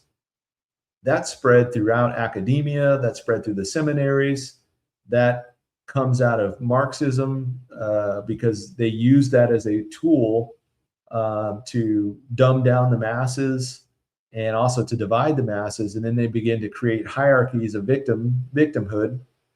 And you then pit whereas in the pre-World War II days, you had the proletariat versus the bourgeoisie. Now you have, take your pick on the victimhood groups that there are.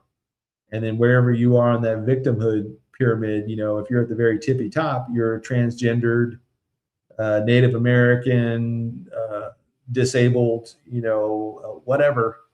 You might be at the very tippy top of the victimhood pyramid, but that's how that whole power structure, they try and build that whole system now is going to cater to that one particular group, and that destabilizes and disenfranchises everybody else. And so after a while, all the other victims are complaining that they're not getting their shot. And this whole idea comes off of Marxism, and it's just basically used to divide people up against each other. So they're too busy fighting each other that they can't fight the system that they're increasingly in bondage to. And in that, we saw that basically spread throughout the West, from Europe all the way to the United States and Canada, and not so much into Latin America necessarily, but that has been the norm for pretty much the 20th century. It just kept getting worse and worse and worse and worse. And until just recently, has there been any type of pushback on that in any concerted manner from the highest echelons down? There's been pushback from the ground up, but there's not been any from the top down until just, really the Trump administration here.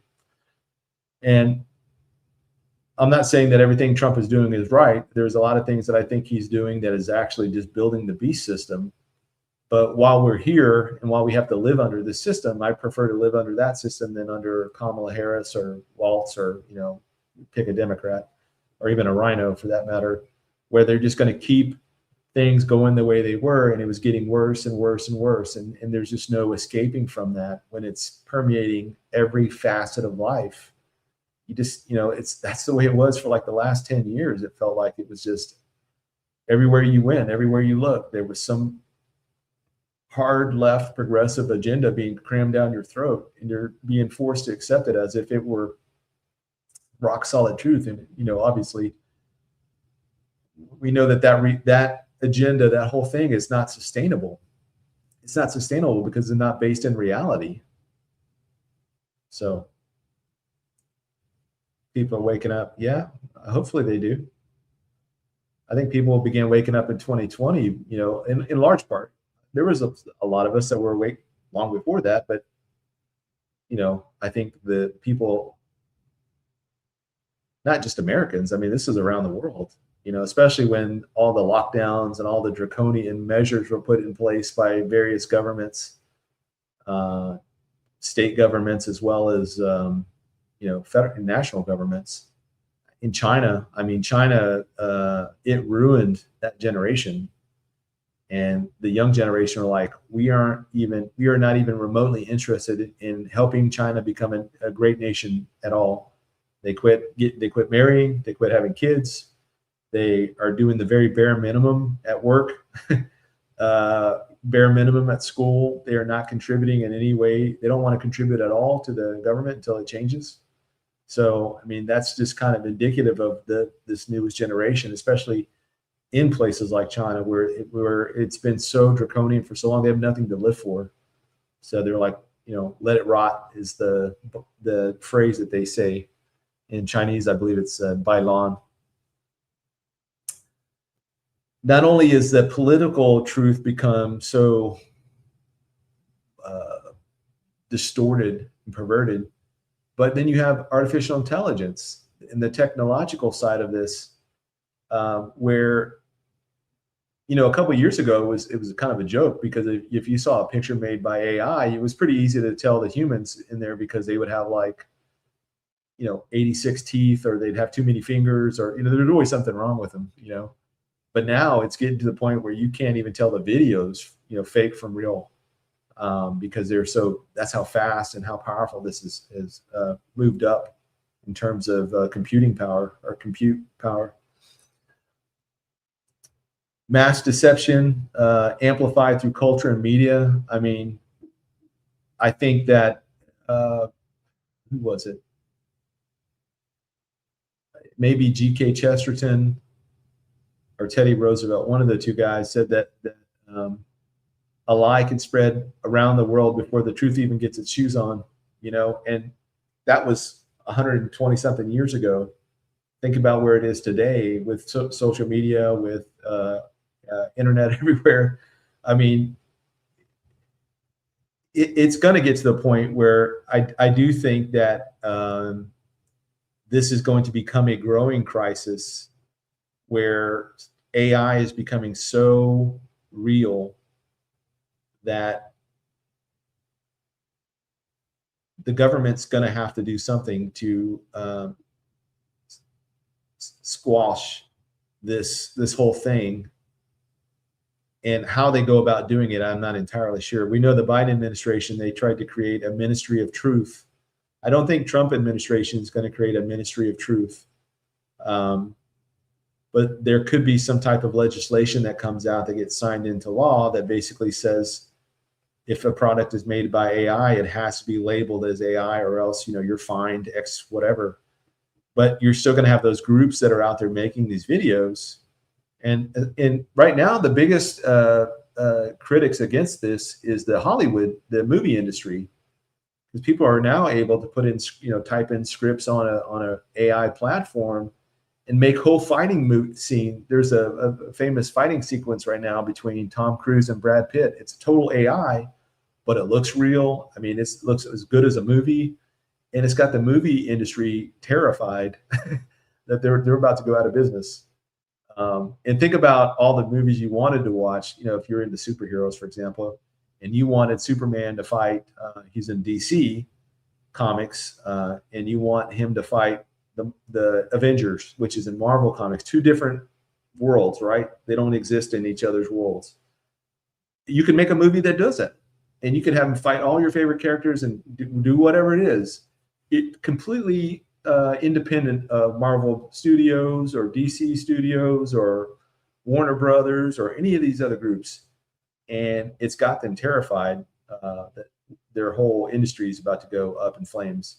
And I'm not, I wouldn't be that disappointed if that happened, but it does have them terrified. So I think they will put pressure on the government to basically rein this stuff in. And that's only just the fun, not say the fun side of it. That's only the entertainment side of it. Imagine that same level of expertise then being used for political means, or being used for geopolitical or military means, to show some great leader being assassinated or whatever. And it's going to look like a real news clip. It's going to look like a real news footage. The reporters are going to look real. I mean, it's going to be very, very convincing, and yet it'll be completely fake.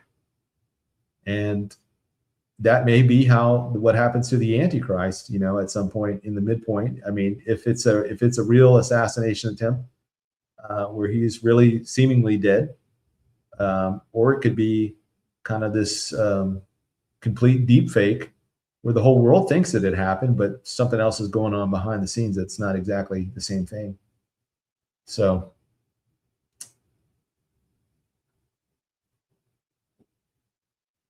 Second Thessalonians 2:11, and it says, and for this reason God will send them a strong delusion that they should believe the lie. Now, I think this strong delusion will be tied in with this alien, in air quotes, alien revelation, where they're revealed to mankind after the rapture. Because if you think the rapture is a global event, a global level crisis for the world, Satan needs a global level distraction for the world. And, I don't think that going back to 1947 to Roswell, that all this time and energy Satan has invested into programming us into believing that there's life elsewhere. I don't think he would have invested all that time and energy in something that he doesn't use, in some type of lie that he doesn't use. So it'll be interesting to see what happens this coming summer or in the months ahead, where Trump has he's already released, or he's authorized the Pentagon and the various intelligence agencies to go ahead and to disclose everything. I don't know how successful that will be necessarily, because like I mentioned earlier, when you have companies like Lockheed Martin and others that are using this technology, and not just those ships or whatever, but let's just say other types of technology have been used across used by the government and given to particular industries or particular companies to advance their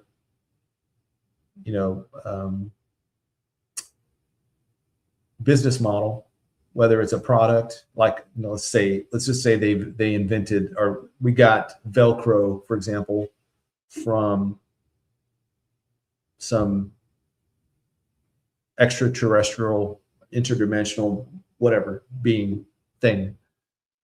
And if that particular Velcro or that type of system was given to a particular company and they had like 10 years head start on everybody else, that would be an unfair advantage that obviously other companies would be sorely pissed about, and they would want to sue the US, so government, or they'd want to sue whatever.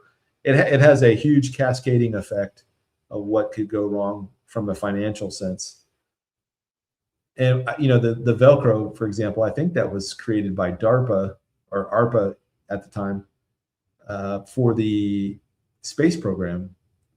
And there's a lot of different technologies that came out of the space program that we now use across, normal civilian and commercial sectors. But I'm just saying that there's types of technologies that are put out there. And let's just say hypothetically that Lockheed Martin or whatever they were back then, Northrop Grumman, back in the 40s, 50s, were given, hey, this is this spaceship technology, whatever it is, this stuff at Roswell we found. We were going to give it to you. You guys backwards engineer it and figure out how it works and see if we can make other things that work off of that. And that's what I mean by this unfair advantage that one particular company may have over other companies, that now those companies are going to want to pay, a recompense for all the decades, time, money that they've lost out to Lockheed Martin because it was an unfair advantage. That's the economics factor in this. But just think about if these things, I have no doubt in my mind that after the rapture that there will be some type of major revelation of these beings. And I wouldn't be surprised if, as we go up, I'm not saying the aliens have to come down, but I'm saying that they're going to make themselves known around, at least in the stratosphere, the exosphere, stratosphere, somewhere. And we're going to see them, and the whole world's going to see them. And they're going to think that the rapture was because of those ships or whatever, that they were just taking their alien brothers home, brothers and sisters home. I think this movie coming out this summer, Disclosure Day, presents the aliens as already being here, and that at some point they're triggered, and now they're being. I obviously haven't seen the movie yet, but from just the trailer, it seems like there is people that are now being activated that could explain their disappearance. So it may be that the great delusion is that all the Christians that are removed were aliens, and that we were just moved back to our planets or whatever. And that would explain why there's children gone, babies, old men, women, people of every ethnicity, etc. And that's kind of what they run with at the time. And then those ships show up at the same time. So I mean, that would be very, very convincing from a global perspective. Every nation is going to be able to see this. So it's not like the U.S. was some kind of a deep fake, whatever. It's going to be everywhere. And people from the naked eye are going to be able to see these things flying through the atmosphere or whatever. Independence Day kind of stuff, and then they're just gone. They don't even have to show back up on Earth. They could just disappear, but they just need to show up right at the time that the rapture happens or right after the rapture happens. And that's why they're constantly, increasingly messing around in our atmosphere, because they don't know exactly when it's going to happen, but they know it's close. So now they're going to begin to infest our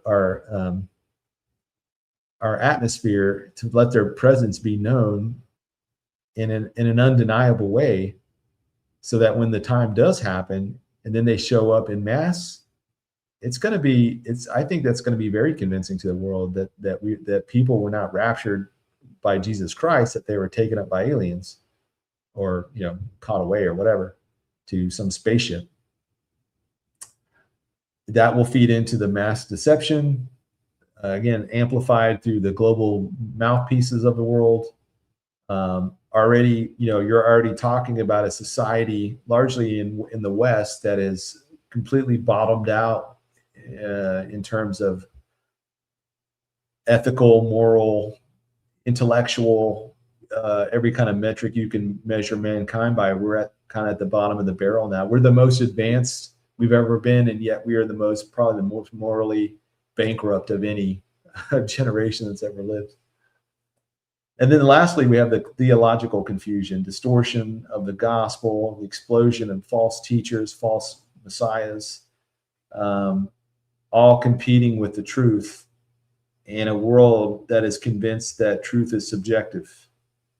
2 Peter 2:1 says, there were also false prophets among the people, even as there will be false teachers among you, who will secretly bring in destructive heresies, even denying the Lord who bought them, and bringing on themselves swift destruction.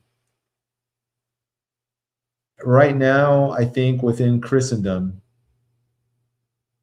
there's somewhere between like 35 to 45,000 different types of denominations and sects and groups that all claim the name of Christians, or Christianity rather. The biggest majority of those groups it's going to be Roman Catholicism. I think right now they're at like 2 billion or maybe 1 billion adherents around the world that subscribe to Roman Catholicism in some way, shape, or form. And then the other half of that would be Protestants or non-Catholics. And there's a whole wide chasm of belief systems between everything from Assemblies of God all the way to Episcopalians and everything in between. And then you have those other groups that are not even Orthodox groups, like Jehovah's Witnesses, Mormons, Christadelphians, what's the groups? Hebrew Roots Movement, the Black Hebrew Israelites. I don't know. This is where the largest bulk of these groups come in, because you get everything.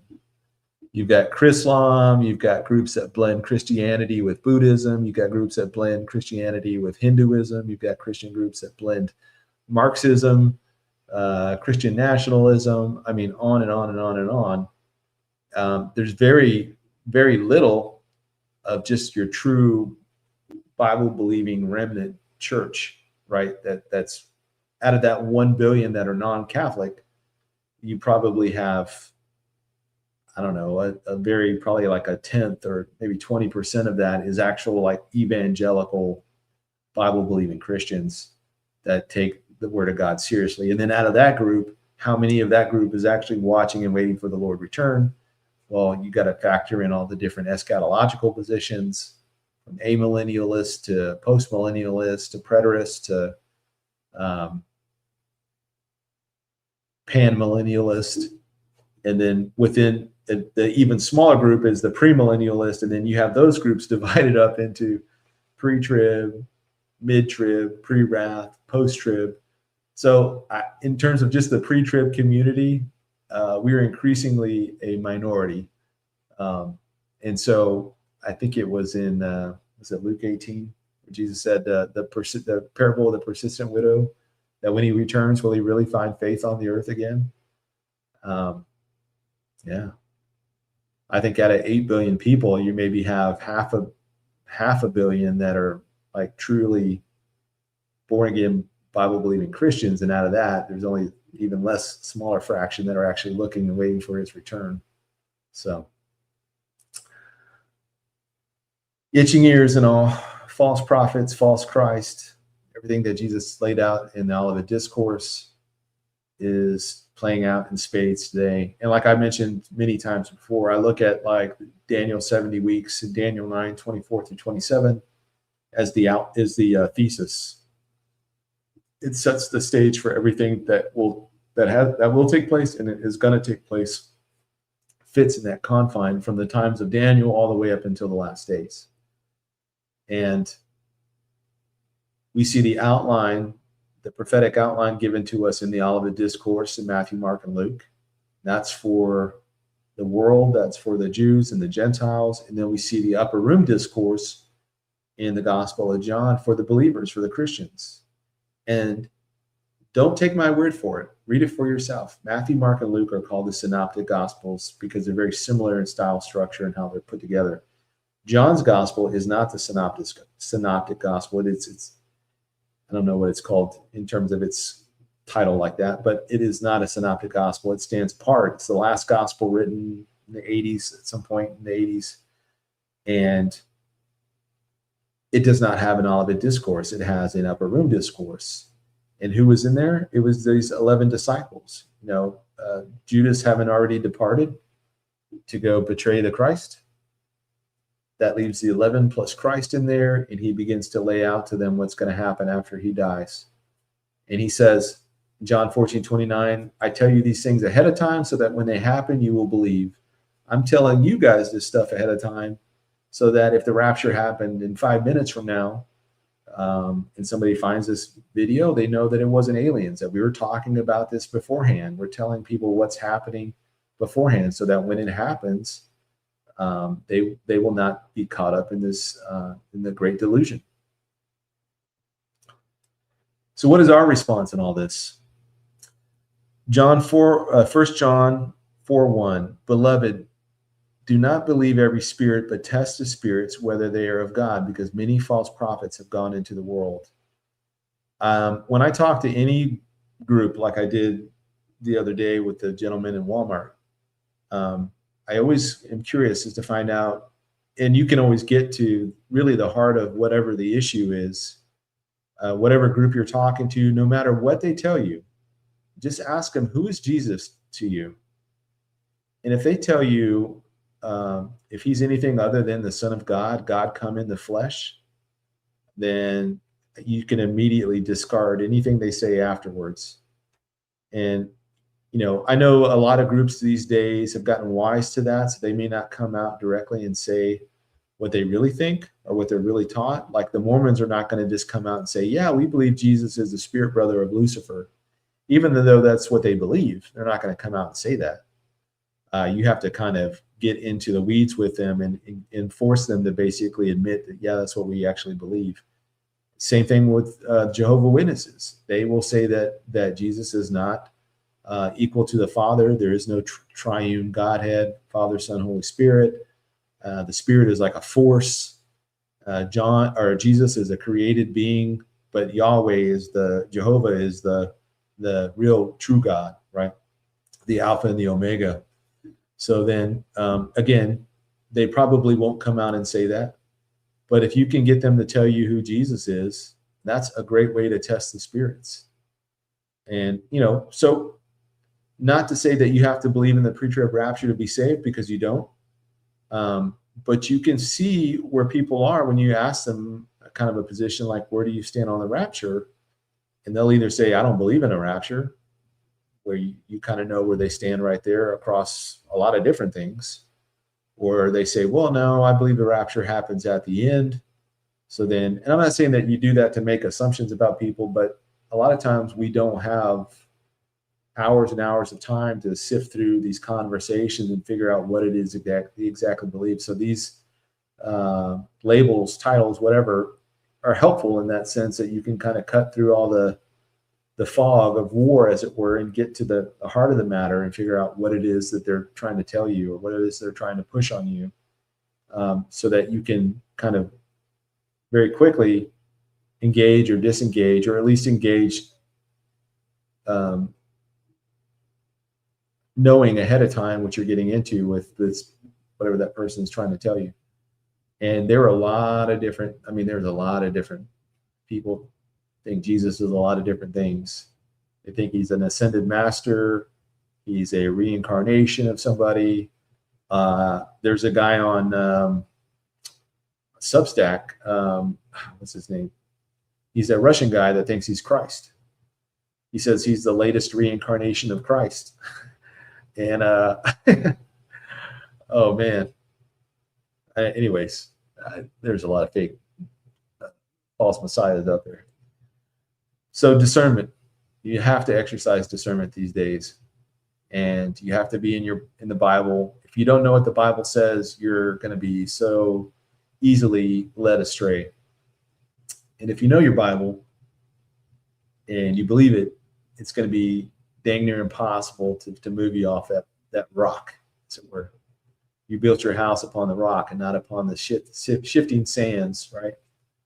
The next thing is watchfulness. Luke 21:28 says, now when these things begin to happen, look up and lift up your heads, because your redemption draws near. Now, I know in the context of that passage, one can make the argument that that's dealing with the events inside the 70th week. I kind of look at it as the things leading up to right before it starts, because it says, now when these things begin to happen, and we know at the time of the second coming, these things are going to have long been going on, and in increasingly devastating manner. So I think that this is talking about right at the outset. But when these things begin to happen, look up, lift up your heads, because your redemption draws near. Watchfulness. Mark 13:36-37, Jesus says to watch. He commands us to watch. Revelation 3:3, speaking to the church of Sardis, says a warning to them, and I'm paraphrasing this: if you will not watch, I will come upon you as like a thief, and you will not know the time of your visitation. So I think it behooves us to, and when Jesus, or when Scripture talks about the sons of Issachar that understood the times in which they live, they were considered wise. This was a wise thing. The wise men, look at the wise men in Matthew chapter 2 that came to bring gifts to the one-born king of the Jews. Why are they called wise men? Because they were watching and they were looking for the sign.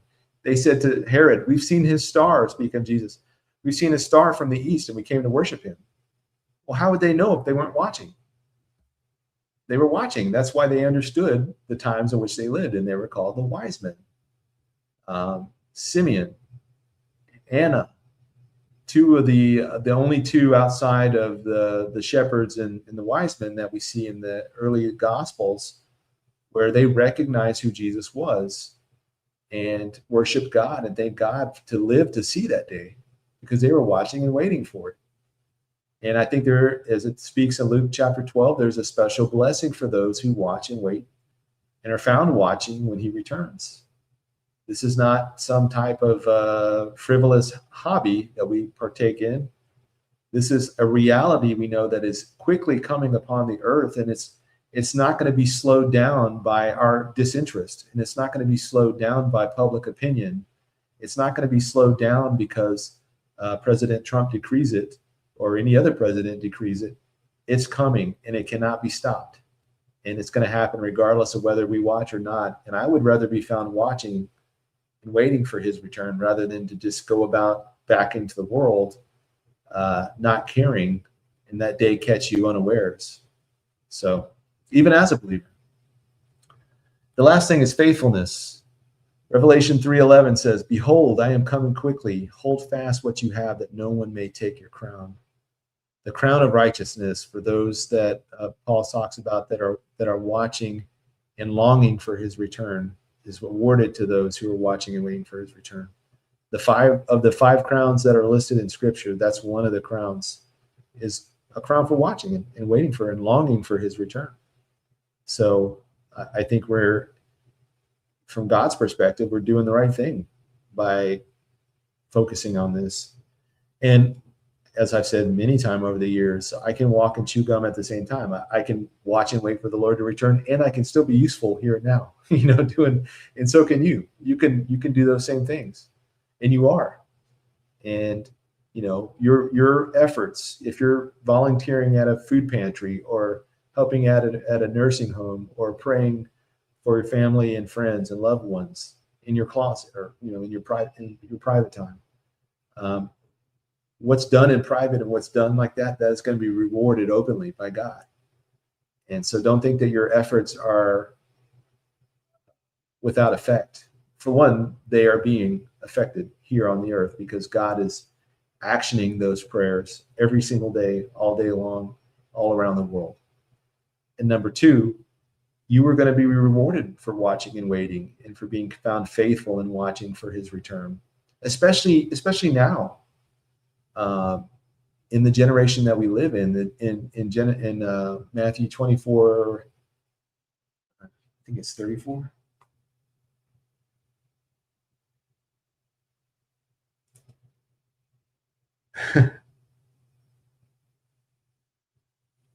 My mom's like, "I thought you were cutting it short tonight." I'm trying to. I'll go ahead and get there. I'm done with my outline, so we're just do some questions here. But let me get this last passage.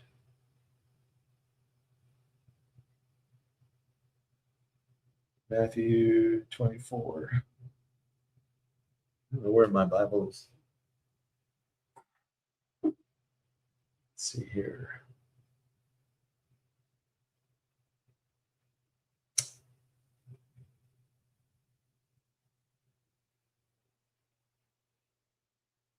This is in the parable of the fig tree. "Now learn this lesson from the fig tree. As soon as its twigs get tender and its leaves come out, you know that summer is near. Even so, when you see all these things, know that it is near, right at the door. Truly, I tell you, this generation, the generation that sees all these things, will certainly not pass away until all these things have happened. Heaven and earth will pass away, but my words will never pass away." Note the key phrase here. Even so, when you see all these things. No other generation could say that. We're the only one that can say that. We've seen a rebirth of Israel back in their land. And if you read the Olivet Discourse, especially in Matthew, you see that the whole Olivet Discourse starts out with Jesus making a comment about the temple. The temple, the Jewish temple, second Jewish temple, Herod's temple, was the centerpiece of their nation. It was the heart of their nation. Everything centered around that. Jesus said, not one of these stones is going to be left standing on top of the other as they were walking out of the temple. And then he goes across the Kidron Valley up to the top of the Mount of Olives. And his disciples this whole time are now formulating questions. How can we have him answer these questions so that he doesn't answer them in parables so that we don't understand? They wanted like clear answers, so they came up with the three questions that they had. They said, tell us, they said, when will this happen? What will be the sign of your coming and of the end of the age? So then Jesus gets into the Olivet Discourse and begins to explain everything to them. So it starts off with him just saying that the whole temple system, that's all going to be destroyed. But then he gets to the midpoint of this Olivet Discourse, Matthew 24:15. He says, now when you see, So when you see standing in the holy place, the abomination that causes desolation spoken of through the prophet Daniel, let the reader understand, and let those who are in Judea flee to the mountains, and let no one on the housetop go down and take anything out of their house. Let no one go in the field go back to their cloak, and how dreadful it will be in those days for pregnant women and nursing mothers. Pray that your flight will not take place in the winter on the Sabbath, for then there will be great distress, unequaled from the beginning of the world until now, and never to be equaled again. So that could not have happened in the first century, because we've had far greater travesties and tragedies that have happened in all the subsequent centuries from then. Certainly 70 AD was a tragedy and a travesty, with the temple being destroyed and then the Jews being put out into diaspora. But only like 1 million Jews were killed. And I say only 1 million Jews, but 1 million Jews were killed at that time. And then by the time we get to World War II, you have 6 million Jews killed in Europe. Which is a greater tragedy. Clearly the Holocaust was far greater in just size and scope.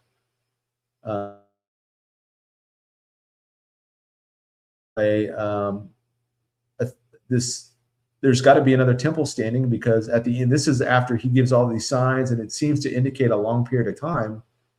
And then there is this abomination that causes desolation, and he refers the reader back to the prophet Daniel, back to Daniel chapter 9. Well, that in order for there to be an abomination that causes desolation, there has to be a place that can be desolated with an abomination. And the only place that that could occur is in a rebuilt Jewish temple. And in order for there to be a rebuilt Jewish temple, there has to be the Jews in control of Jerusalem. In order for the Jews to be in control of Jerusalem, they have to be in control of the rest of the country. So the Jewish state has to exist again. And that could not have happened anytime between 70 AD and 1948 AD. The nation of Israel didn't exist. It only existed in the history books. And now that we see everything that's transpired thus far, and not only with just Israel, but they recaptured their city in 67 in the 6-Day War. They've undergone this 40 years of land for peace fiasco that's not worked out at all. And just the other day, one of the missiles that was launched from Iran almost hit the Temple Mount. So whether it's taken out accidentally by some missile strike in one of the conflicts between now and the rapture, or it's going to be decimated at the end of the Gog and Magog battle when there's a massive earthquake that hits Jerusalem. And I think the Al-Aqsa Mosque and the Dome of the Rock are going to be reduced down to a fine powder.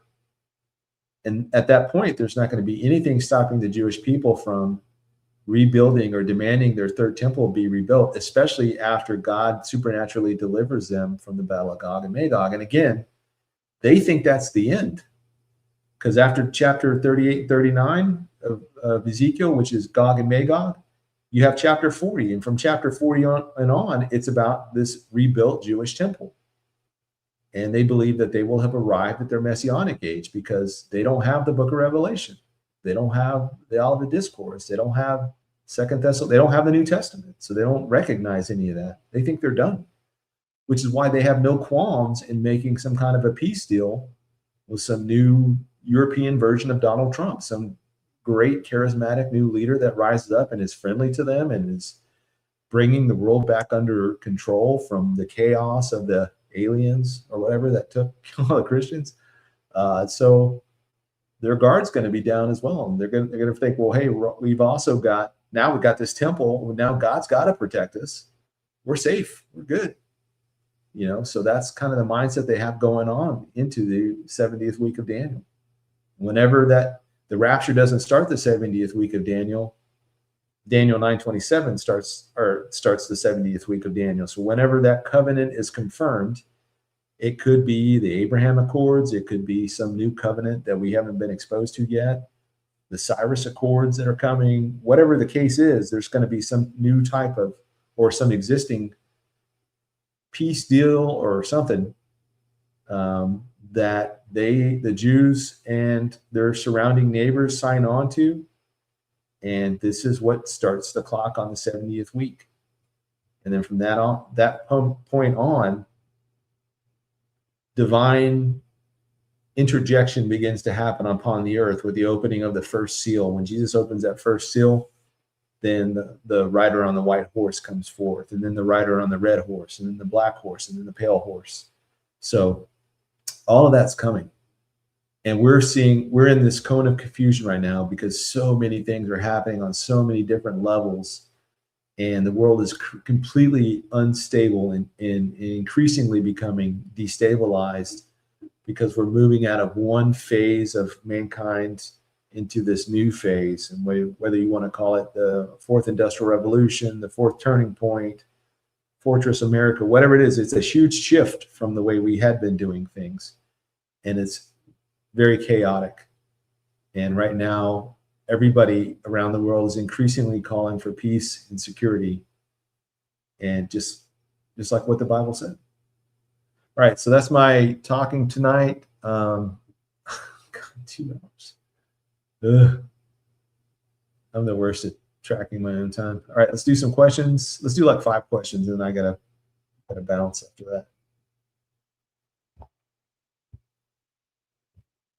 How's everybody doing out there?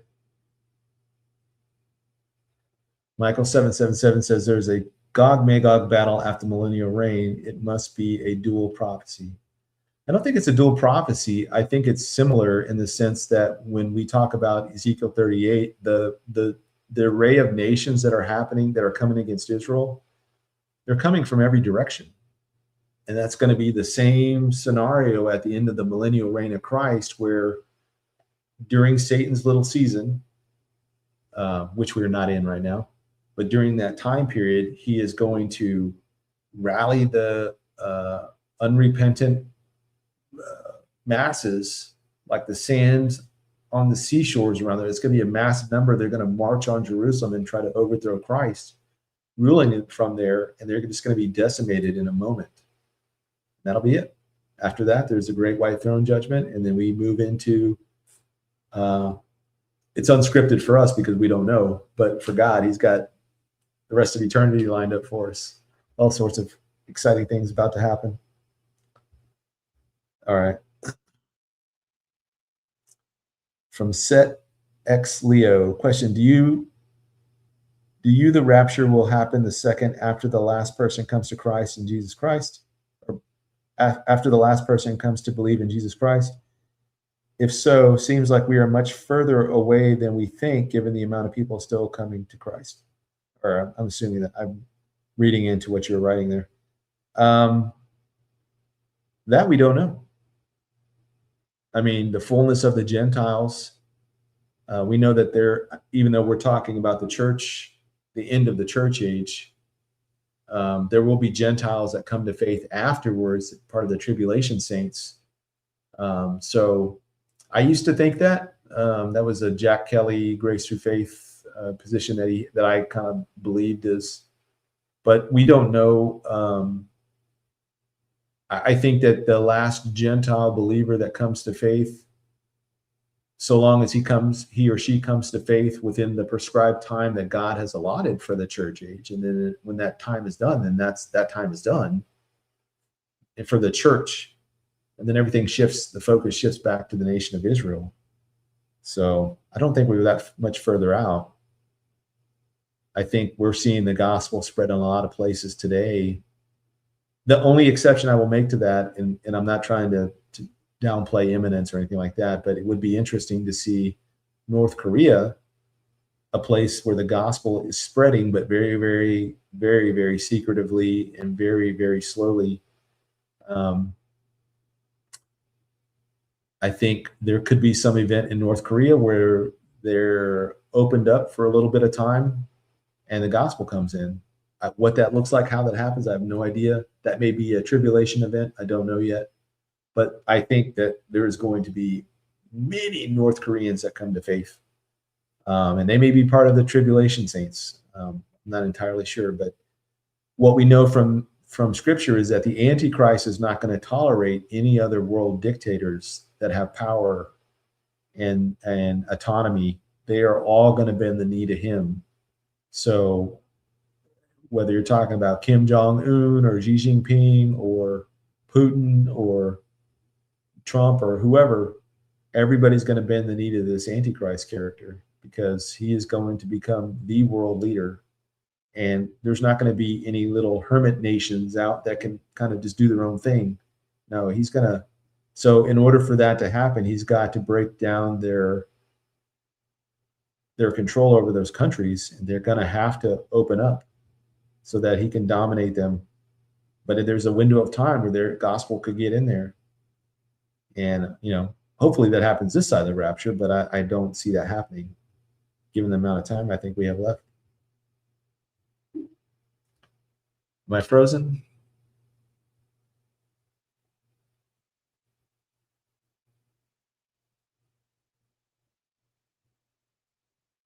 Maybe I got frozen a little bit. I think my VPN glitched earlier. Maybe what's thrown some stuff off. From Uber.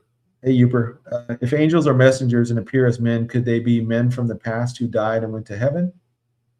Or do we just assume cherubim and seraphim, heavenly creatures, are angels? It's interesting. So I don't think angels are going to appear as like Moses or Elijah or people like that.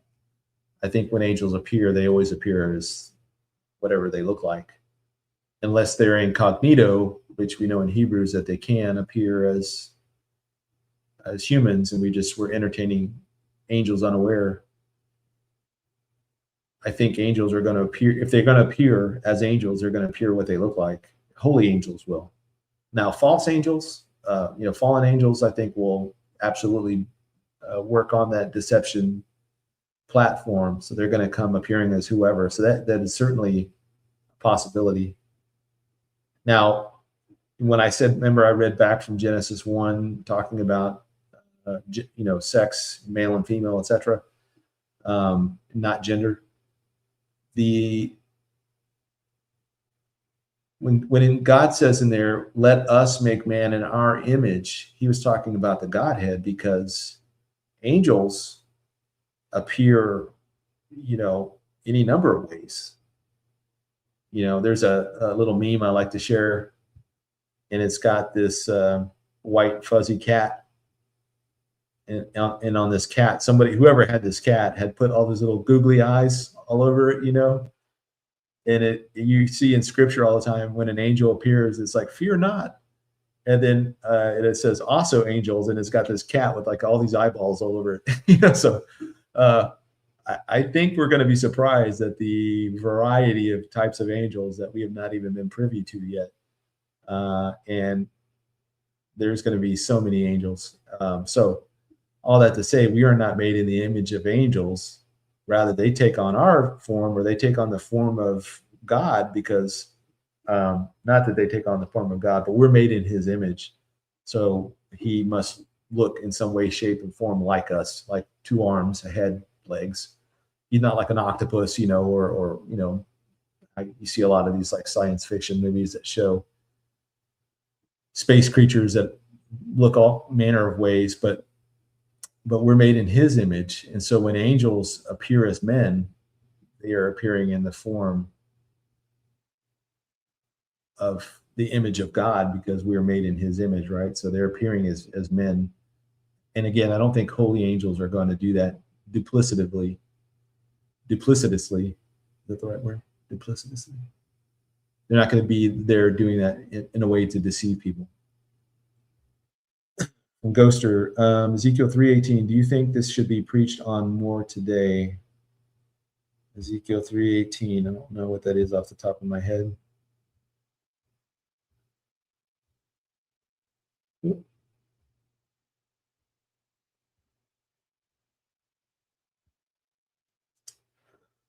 When I say to a wicked person, you will surely die, and you do not warn them or speak out to dissuade them from their evil ways in order to save their life, that wicked person will die for their sin, and I will hold you accountable for their blood.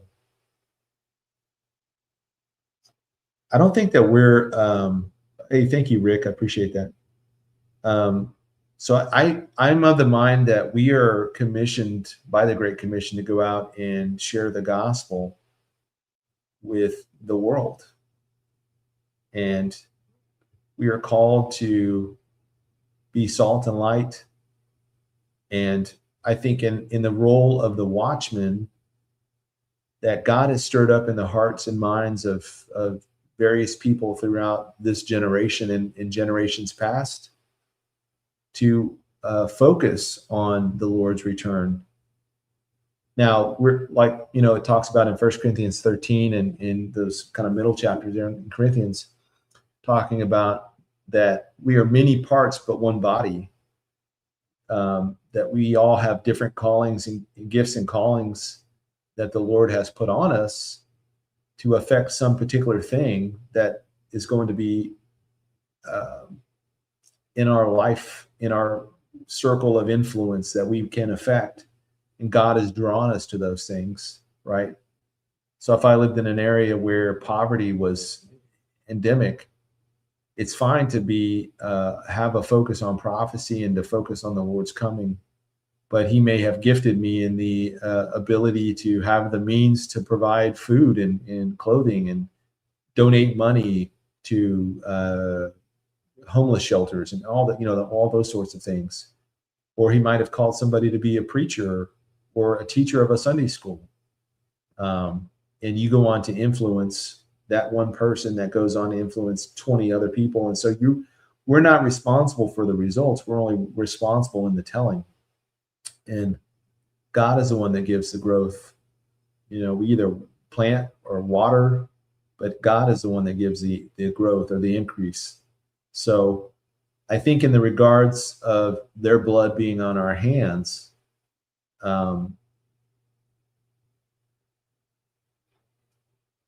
we are going to be judged as Christians at the Bema judgment for the things we did or did not do for Christ in the roles that he's called us to be in. So if the Lord called me to be a watchman in the sense of talking about prophecy, writing about it, talking about the day and age in which we live, because so few churches are doing that anymore, I think we've become an integral, not just me, but everybody else that is focused on this has become an integral part of that. We're filling a hole that is left by the pulpits that are not talking about this. And people are increasingly wanting to know about it. And if they don't get it from us, they're going to get it from the Seventh-day Adventists or the Mormons or the pick a group that's going to come out and start focusing on this and drawing people away from the true gospel. So I think in regards to our callings, I think we need to be found faithful in whatever those callings are. And in whatever that calling is, you can still be a watchman or watchwoman. You could still love and long for the Lord's return and still fulfill whatever it is he's called you to do. And I think that you'll be held accountable for that. If you're in an instance where you had a person that you were supposed to witness to and you felt really led by the Lord to witness to that person and you don't, does that mean that that person then dies and then their blood and their eternal state is on your hands? I mean, I still read 2 Peter 3 as this, that God is long suffering, that none should perish. I think he would just use somebody else in that instance to share the gospel with them. And you miss out on that blessing. So somewhat different from that of the Old Testament official office of being a watchman, if I can put it that way.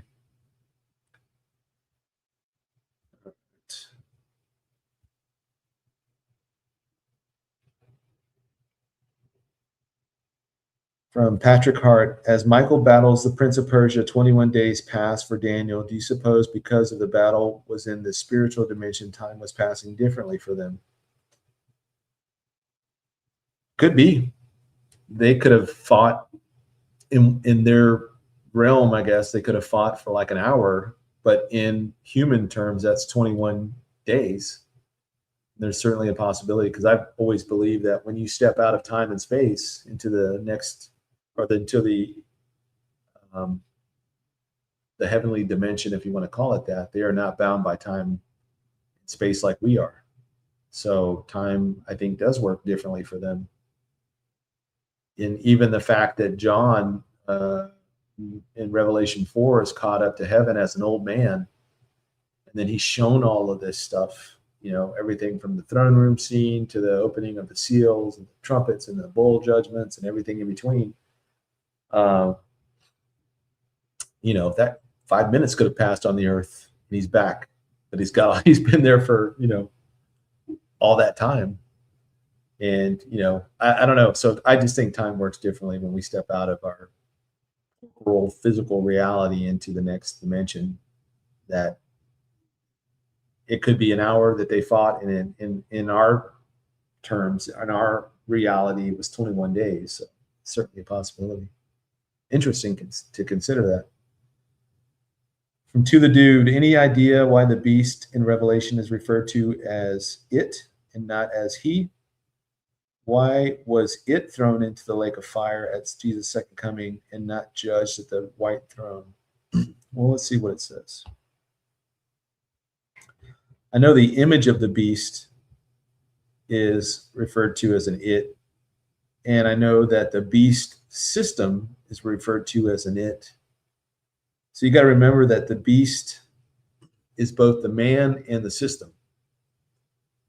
And it is unclear to me, based on Revelation 6:1 and 2, whether that rider on the white horse is the system or the man. Because the Antichrist will rise out of 10 leaders. He's the little horn. He's the 11th horn, and he subdues 3 and then finds his position as the 8th, right? That makes sense. So he's a man, but he's also the head of a system, in much the same way that Hitler was the head of the Third Reich. But Hitler and the Third Reich were synonymous. Hitler was the personification of everything the Third Reich stood for. So it's both. Yes, they're different, and yes, they're the same. Revelation 19.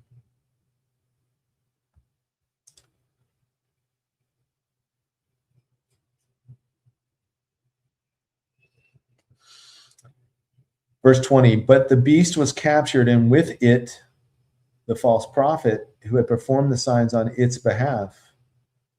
It's a very good catch there. With these signs, he had deluded those who had received the mark of the beast and worshipped its image. The 2 of them were thrown alive into the lake of fire, the fiery lake of fire, or the fiery lake of burning sulfur. And the rest were killed with the sword and coming out of the mouth of the rider on the horse, and all the birds gorged themselves on their flesh. So I think at the midpoint, remember I talked about how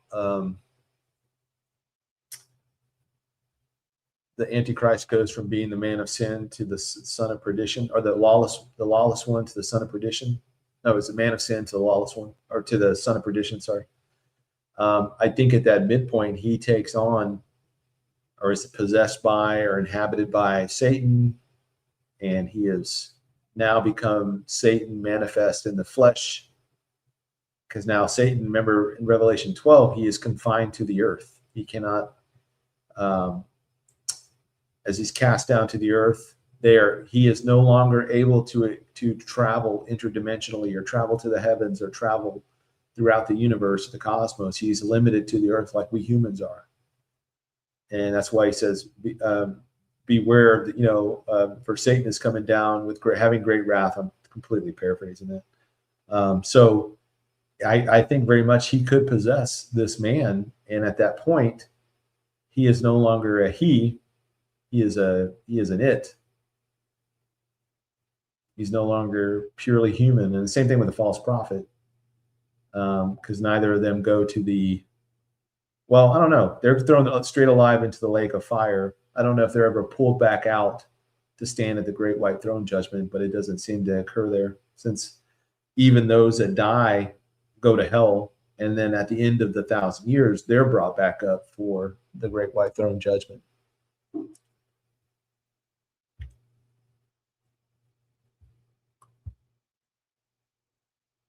And then Richard Browder, what is your opinion of all this stuff in Iran? And does this delay Ezekiel 38? Kind of hard to think that Iran will be a superpower when it's a parking lot. So I'm of the mind that whatever comes out of this conflict that we have here, I think if it's anything other than the IRGC, that they may be kind of brought in line with the other nations around them, and they're brought into some kind of a, either the Abraham Accords or Israel creates the Cyrus Accords with them. They're brought in some way that they seem to be relationship is normalized, because by the beginning of Gog and Magog, Israel's not, the biggest threat to Israel since 1979 has been Iran. Iran has been the thorn in their side, going back to 79. And now that regime is no longer in power, and some other regime or some other government takes its place, they are then, their greatest antagonist is gone, is removed from the equation. Well, they have Turkey, but they managed to remain somewhat civil between Turkey and Israel, even though the hostility has grown 100-fold since 2000 or 2001 when Erdogan took over. So it seems to me that the regime that comes out of this is going to be not the IRGC, not led by an Ayatollah. It could be some type of transitional government. Whatever the case is, when the rapture happens, all those good Christian people are going to be removed out of there, and what's going to be left behind are people that are going to be caught up in this zeitgeist, this Islamic crusade to reclaim the Holy Land of Jerusalem in Israel, because the United States is going to be completely out of sorts and not able to respond whatsoever. And I don't see the Democrats taking over the midterms. I don't see Mamdani being the next president. That's just me. I could be wrong, but I don't see that. I see the U.S. being impacted by the rapture and basically laid low for a period of time. Now, after the rapture, the United States is still going to, the continent, North America is still going to be there. And there could be some new government that rises up out of it, very similar to the United States, but not under a constitution, and maybe some type of autocracy of some kind. It could be Donald Trump. Well, we don't know. Whoever it is, could be JD Vance, Jared Kushner, somebody.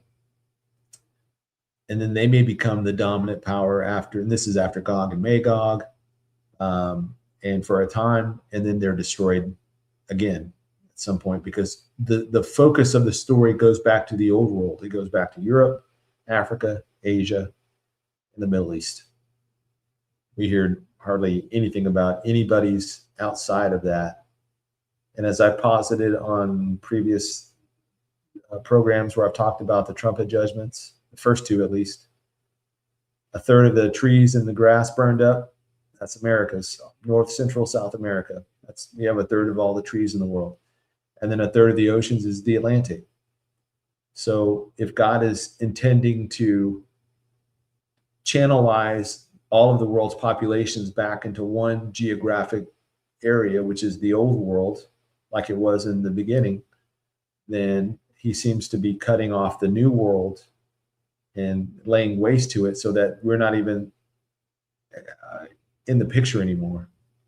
We're not a factor anymore. So that's just a theory. That's a theory. It could be like every third tree is hit and destroyed, and that's what causes fires all the way around the world. Could be a third of the oceans, like a little bit of here and a little bit there. I'm just trying to think through this kind of like pragmatically, like why would God do a third of the trees if not for some particular effect, So last question. Oh, not a question.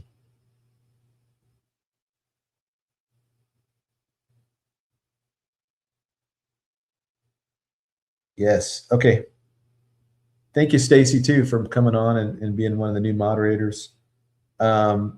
false stuff that's out there, seeing that we're not in Satan's little season right now. And I don't know if that gained popularity from Instagram influencers or TikTok, whatever.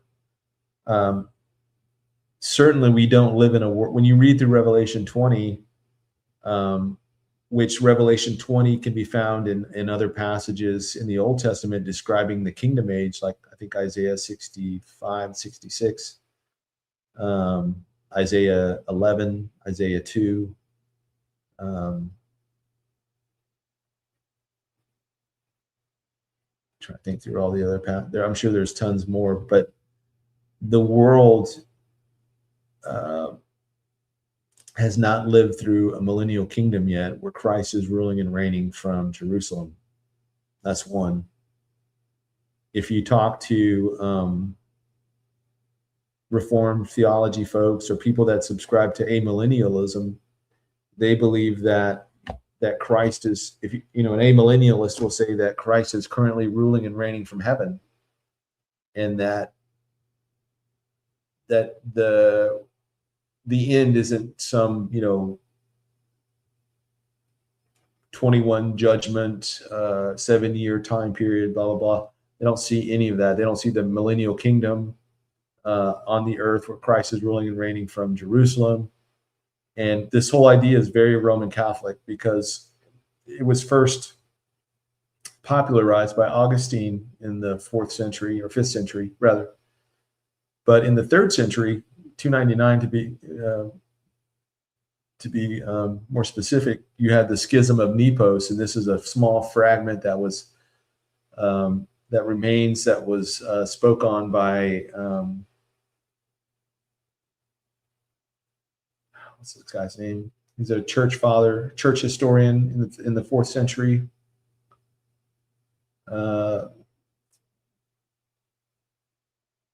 Starts with an E.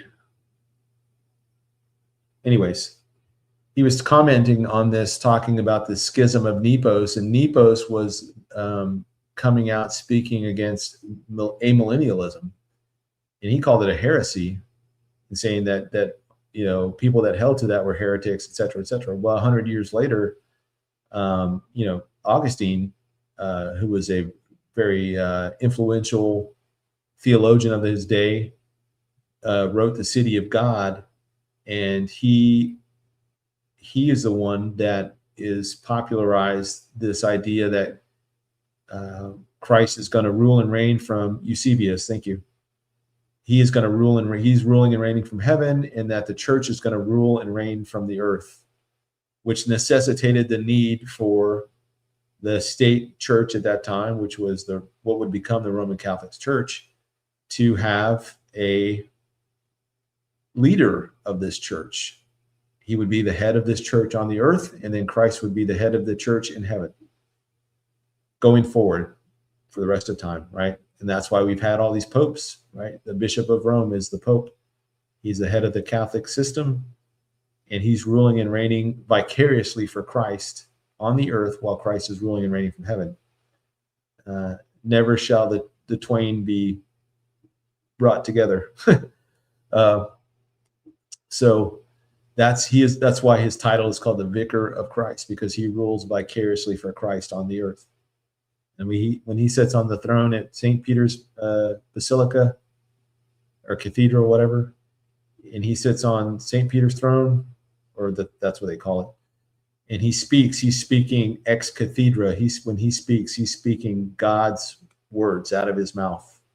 New revelation coming out. So that is the kind of the baseline for amillennialist theology, or eschatology rather. And they do not see Christ ever ruling and reigning from Jerusalem. So the only way you could think we're in Satan's little season right now is to take a very allegorical or a non-literal interpretation of all of Revelation and a lot of other passages in a lot of the Old Testament, and you're ascribing things to those actual verses that are, you ascribe things to them that are saying things that the text does not say. And there's a warning on that in Revelation 22 about adding to or taking away from the words of this prophecy. So amillennialists are, in my opinion, in very great danger for diminishing or to even denying outright the millennial reign of Christ on the earth. Even in Luke chapter 2, when the angel Gabriel is telling Mary that her son is going to rule from the throne of David. And in the promise to David in 2 Samuel 7, that his throne would be forever. His throne wasn't in heaven. His throne was in Jerusalem. So yes, Christ is at the right hand of the Father right now, interceding for us as a mediator. If you think about his roles in how he's appeared to us, he came as a prophet in the first. He was a Messiah, Savior, etc. But in one of the functions that he did was as a prophet, foretelling what was going to happen. And then in this church age, this dispensation of the church, he's been our mediator. I think it says there's one mediator between God and man, and that man is Christ Jesus, right? So he is interceding for us right now with the Father, and he's going to come back as king. So prophet, priest, king, right? And we know that in the Old Testament, you could be a prophet and a priest like Ezekiel, or you could be a prophet and a king like David, but you could not be a king and a priest, because they came from two different lines, or two different tribes rather, one from the tribe of Levi and the other from the tribe of Judah. So by claiming his priesthood, or tying his priesthood rather, to Melchizedek, who predates Moses in the law, then he is able to be prophet, priest, and king. And we see him returning as the King of Kings in Revelation 19, and wearing many crowns and having all authority from the Father, right? So very excited about that day. We'll be able, and I know this sounds so far off, and it sounds so I don't want to say metaphorical, but it's hard for us to imagine this, but we are going to be riding with him in the sky, coming back to earth as Armageddon is laid out before us, right? And then the Armageddon campaign begins, and he begins to lay waste to all the armies of the Antichrist and the beast system. And we're not going to be watching that on TV screens somewhere in heaven. We're going to be there, eyewitnesses to this. So it's going to be very, very exciting times ahead. We have so many crazy things ahead of us. There's far more crazy things ahead of us than there ever was behind us. So anyways, guys, thank you for tonight. Yes, on my horse named Freeze. I haven't named my horse yet. I don't even know. Buttercup, maybe? I don't know.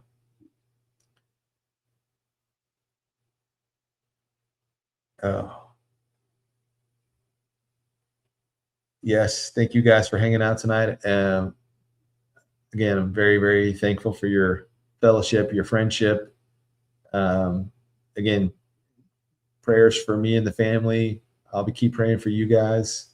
Let's just keep lifting each other up, and just thank you for all the love and support over the years. And it's, I'm going to keep doing this until the Lord comes back, Lord willing, right?